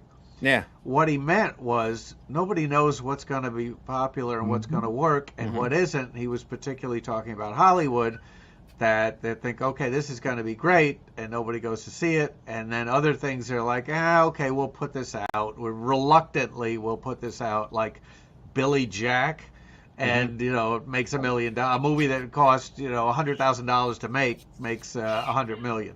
There's a great documentary movie out there about the making of Citizen Kane. It's just surprising. Wow. So yeah, they weren't sure if that movie was ever going to do anything at all. Well, it actually didn't. It became the classic, but the box office, because of Hearst made sure that movie didn't make money. Yeah. I wonder why. Yeah. The same with Blade Runner, wasn't it? That was a failure.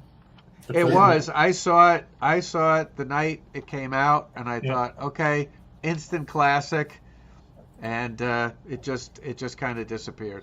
I couldn't believe it that the studio cut out the unicorn scene, which is the pivotal moment in the movie, and that awful voiceover. That was a really good move to get rid of that. I'm sorry, for which movie? Blade Runner. Now, there's at least 4 different versions of the movie. The one I prefer, at least 5. I think I've got them all. The one I prefer is not the so-called final cut. It's the director's cut. Yeah. And the reason is that there's an extra few seconds of eye gouging in most of the other versions. Yeah. Okay. And it's just, I really can't. I can't handle it. I don't need it. I can't handle it. It's real interesting though to see the original theatrical and then the director's cut, because it's almost two different. Oh, there's a great scene. You know when Sean Young goes to Decker's apartment, and I think he's washing the blood out of his mouth within the fight or something. She's there, and I'm not sure which cut this is in, but she's realizing that she's might not be a human, and he's not helping her in the way of saying, well, you are, don't be stupid. He's not saying anything, and So he's saying she's a robot, as you know. And there's a bit in one of the cuts where the camera lingers on her about 5 seconds long, and she's just looking at him. And in one of the screenings, that extra few seconds is cut out, but that's one of the best pieces of the film, and it's only a few seconds, and it's the kind of thing that Kubrick was so good at. Kubrick would make you watch that image for just another 3 seconds, and it really shows. And that's the magic of film and editing. Yes, it is. And it can change everything. A couple of seconds, a different edit, a different angle. Yeah. Wonderful. I don't know which version that is. I'd like to think it's the director's cut because that's the one I like the most. But probably I would have to. I'd have to go back and watch and to see. Yeah. There's a couple of. There's 2 different versions of the Mel Gibson movie Payback. I haven't seen both are good, but very very different. The end is complete. The director's cut completely different, and there's a couple of changes. So what's the actor's name? The guy who's hawking gold coins. I can't think of his name, but he's a great character actor, and he's the one version has twice as much of him, and the other version doesn't. Mel Gibson also seems to love to have his character tortured in his movies. Yeah. And so he threw out the director's cut and the theatrical cut. That's the one where they mash his toes with a sledgehammer. That was his idea. The best film I think of Mel Gibson is The Year We're Living Dangerously with Sigourney Weaver in it. Have you seen that? Yes. Did I he saw that direct when that? it came out, and boy, was that was such I don't think you did. It seems like such a long time ago. 1982 that came out. Yeah, A long time ago. It's one of my top 10 films. That it's absolutely brilliant. And That's he's the one about that brought 4 Linda Hunt out into the limelight. and he's about 4 inches shorter than Sigourney Weaver. I think everybody is. Yeah. I'm 6'1" and she's taller than me. Wow. I'm 6'8". I might just be eye level. Oh boy. Pause. Yeah. Pregnant pause. Hey, everybody. Thanks a lot for listening. This has been the Sunday Funnies for the 17th of July, and our time is just about up. So please, out there, if you're listening, hit that like, hit that love button. Go over and make sure you're subscribed over to Ragin 2 Network. Yeah, and buy Rammer so I don't have to do another crowdfunding. There we are. Buy indie comics, especially ours. MMUR. You are. Go over there. You are. No, you are. I think it's somebody should start up a crowdfunding business, and we just throw stuff at them and they put it out.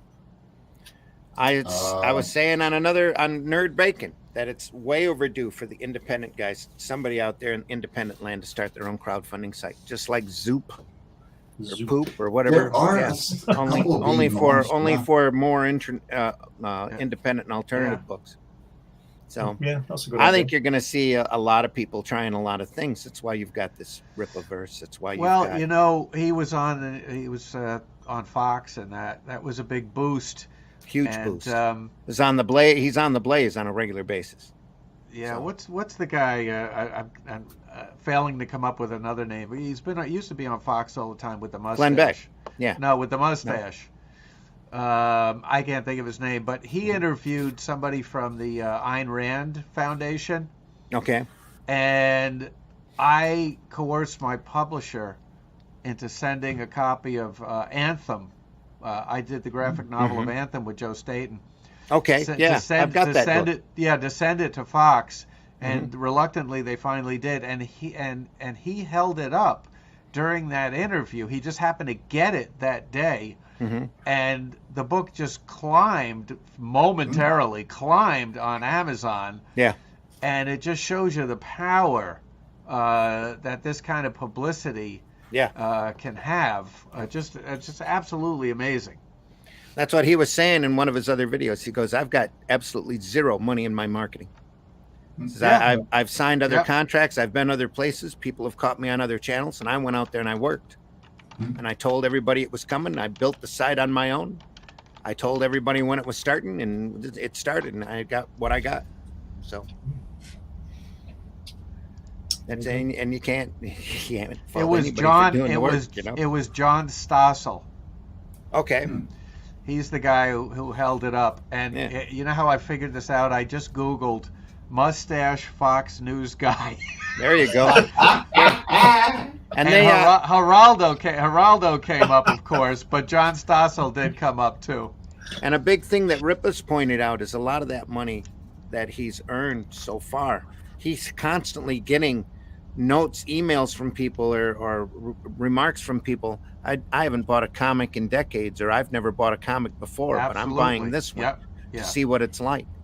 And it says every time you're out there, and that's important. Every time we're here, every time we're out there, we're an example of what this business is like. I don't know how good it is, but it can't be any worse than what Marvel and DC are producing. Yeah. And please be good, so people buy more indie comics. I hope that the writing is as good as the art, because he hasn't shown any completed pages yet. Eric Weathers is lettering it, so it's going to be professionally done. But I can't wait to see it. I can't wait to read it, and I hope it's really the start of a lot of campaigns from him on a regular basis that are pulling in new people and new readers, because there's so much product out there, and there's so much stuff out there that needs to be read by so many people that it's hopefully a rising tide of every step is going to lift all the boats. Yeah. Every step like this is a step. You know, Keanu Reeves coming out and doing Berserker and having his name, Wesley Snipes coming out and doing a book and having his name associated with it. Anybody that they bring into this market, you know, that goes out and starts looking at how good and how fantastic this art form is only a good thing to me. No matter what. We seen it a couple of months ago with Ben Sanders, right, with the fantasy novels. Mm-hmm. He didn't even say what was inside the novels yet. Yeah, he just came on Kickstarter with no promotion before it whatsoever. Oh yeah, no, he nobody knew he had done that during the pandemic, but everybody who bought from him knew who he was. Yes. And he had established a level of quality that when he come out and says, hey, I got 4 more books that are coming, boom, they're crowdfunded like this. Of course he's going to make money if he's got a following. The thing is, during his campaign, Kickstarter saw a rise in other because everybody was snooping around. Oh, there's a Kickstarter. Because there's still comic readers out there who have no idea that there's crowdfunding. They have no idea what Kickstarter is. They might know they might have heard of Kickstarter, but they haven't been out there to look at the variety of stuff that's out there. They're in Indiegogo and Zoop and Rippaverse now and anywhere else. You know, it's just going to keep opening the market up to hopefully to a larger and larger reader base. That's the Marvel key. The Marvel and DC movies aren't going to do it. If the Marvel and DC movies can't even get people to buy Marvel and DC comics, how are they going to help indies? Yeah.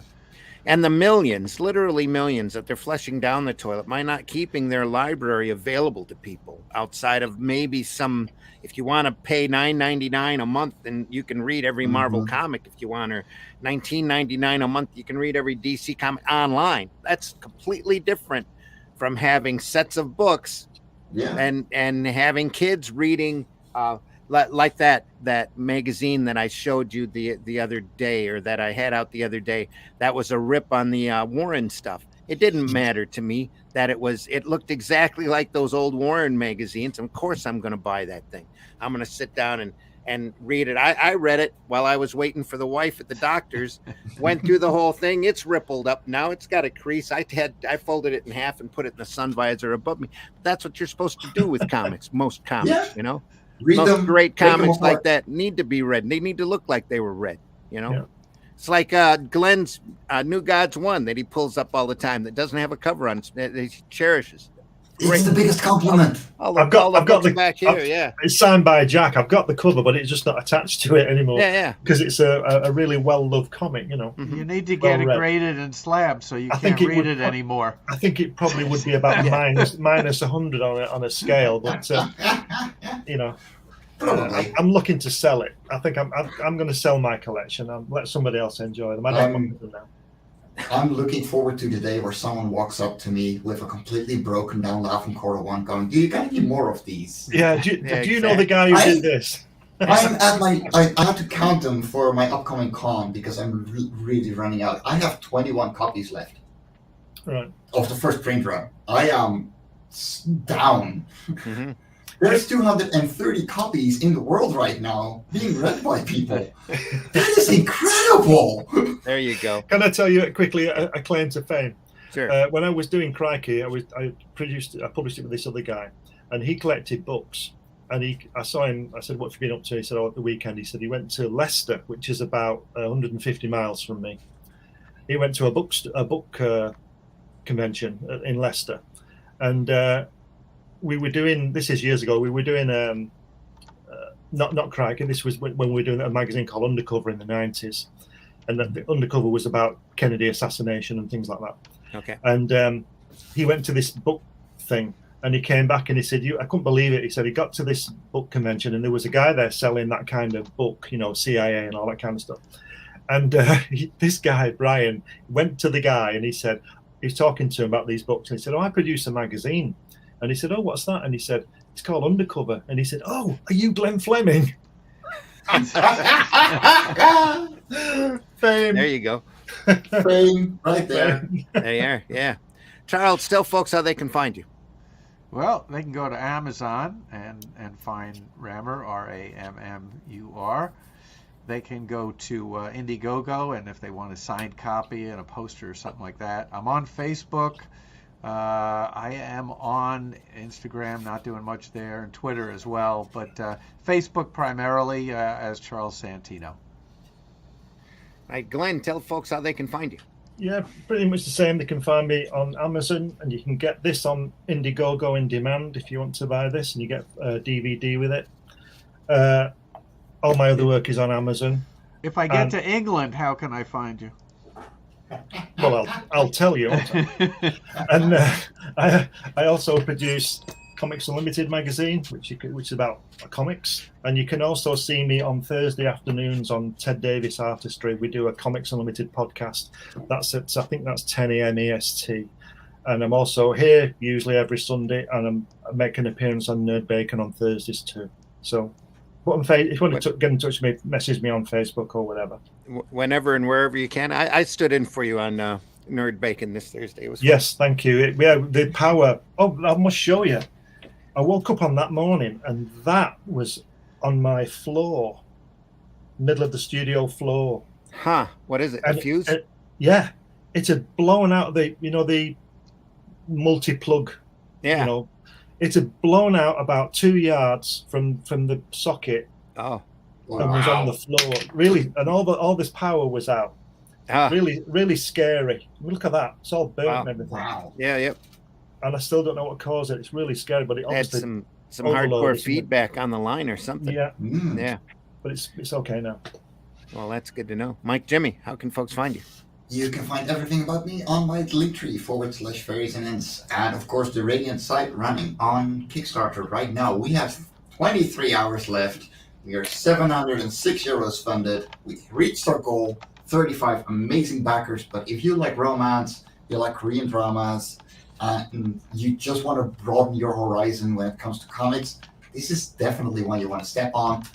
And if you get the highest tier, you can literally get everything we've published so far, and that is 13 books ready to go. Wow. There you go. Just to start. Just to start. That's right. We got 6 more coming in the next half year. I am blown away. Cool. Awesome. Folks, I've been your host, Randy Zimmerman. You can find me on Facebook if you have to find me. You can look for me over on Twitter, but I'm never over there because Twitter is a cesspool of hate. Yeah, it is. Next Tuesday, Dispatches from Outside the Box. You might be able to find me there. I think the topic is villains. That's Tuesday at 9 p.m. That's a good name for a comic book, Cesspool of Hate. Cesspool of Hate. Starring Cesspool. Yeah. There is a character called Cesspool, and it's by Don Chin. And there's one called Hate. Yes, so that would be a crossover comic. Sure. You can find me on Wednesdays, Wednesday nights at 9 p.m. for now, next couple of shows. And then starting the 1st of August, we'll be on 8 p.m. with the Zimcast, where we talk a little bit more seriously, maybe a little more angrily about this business. Maybe we'll talk about Oni Comics this Wednesday. We're not sure. Yeah. But we'll see how that goes. And if there's no other new disturbing drama that springs up between now and then, but you find me on, again, that's the Zimcast at 9 that p.m. can happen. And the Ragin 2 network. Ragin 2 has got all sorts of other programs. Mike Jimmy's even allowed in on a couple of them. Yep. Here we are. Take a look at that. Sketchy Saturdays and Hung on Animation. And I'm not sure if JD's doing Talking Comics on a Sunday later tonight, but if he is, make sure you tune in for that. I don't know. He hasn't invited me on there in a number of weeks. So anyway, it's okay. He's never invited me on. I haven't been on your conspiracy show yet either, Glenn. So Right, okay.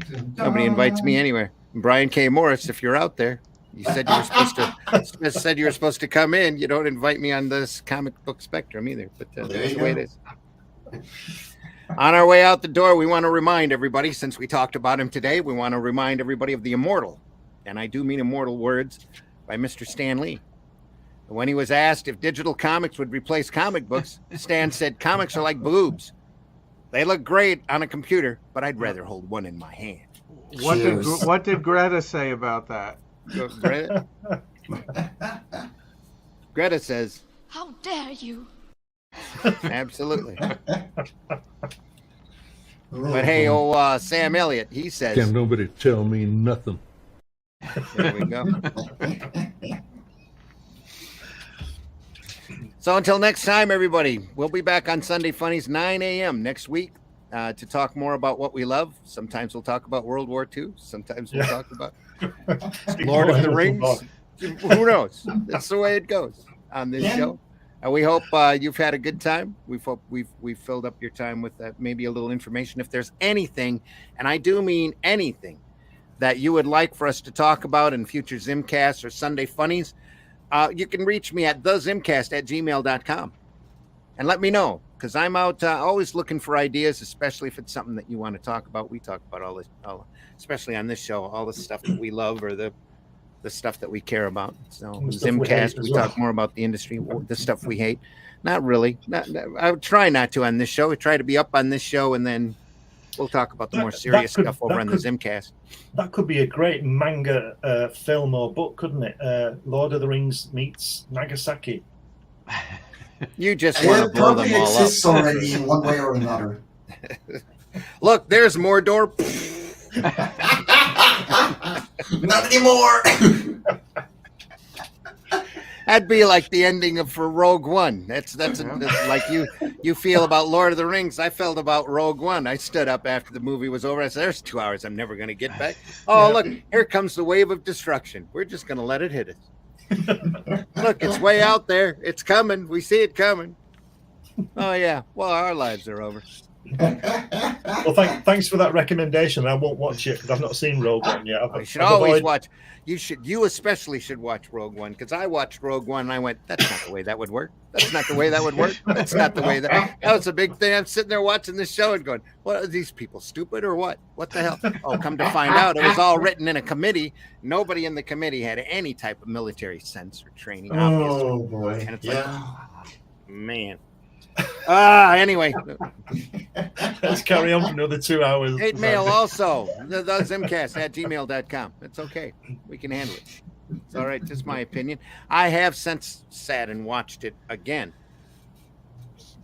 And still sex. There's a lot of great imaginative points in it, and they actually spent some time very quickly to build some great characters up, and here's a wave of destruction. We're just going to see this thing go. Great. And how Grand Moff Tarkin, after the screw up he did in Rogue One, was able to run the Death Star completely beyond me. Completely beyond me. Because any military person in the Empire would have flushed that person. If I had a planet that had all the information that I had gathered the entire time I was building this evil empire, stuck all this information on one planet, surrounded by a gigantic force field of which you can only pass through on one little hole if you were lucky enough that they would open the gate in time, which was a big factor in the movie. And I had the capabilities to destroy a section of that planet, and I did it, especially over the information center. I'd be screwed. As far as military goes, I'd be out of.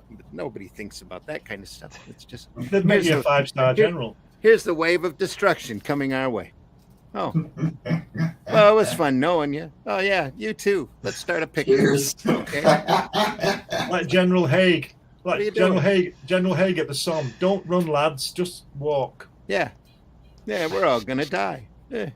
It's been a pleasure, gentlemen. Yay! Think about what you've accomplished. Very Exactly. little. Exactly. All right, everybody. Till next time. We'll see you soon. See ya. See you, Take Mike. care. See you, Charles. We're going Bye-bye. out with our See you, opening Randy. because I didn't run our opening when we went out. I also didn't run my little cartoon segment today, but No, you didn't. it's okay. Well, maybe We had a good no. conversation. No, we'll save it for next week. Yeah. Till next There you go. time, everybody. See ya. Take care. See you soon. Any last words? Buy indie comics. Especially ours. Especially ours. Yeah. Indie and alternative comics. If you go over to the, if you need Gemini Comics mailers, best way to send your campaigns through the mail, go over to GeminiComicsSupply.com, hit that coupon code RAGIN2, RAGIN, and the number 2, and receive 5% off of your next Gemini mailer order. And that's on all of your order. So you can save a lot of money buying volume. Get those books out to the people, folks. We'll see you next time. Take care.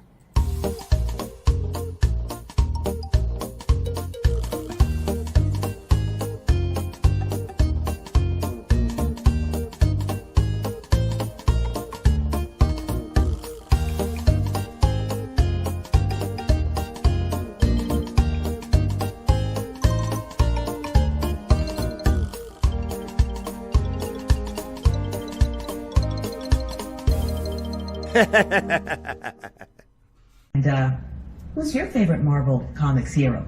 Mine is Superman. Remember the motto? With great power comes great responsibility. Have you paid your dues, Jack? Yes, sir. The check is in the mail. Do you draw the Flintstones naked? There's a market for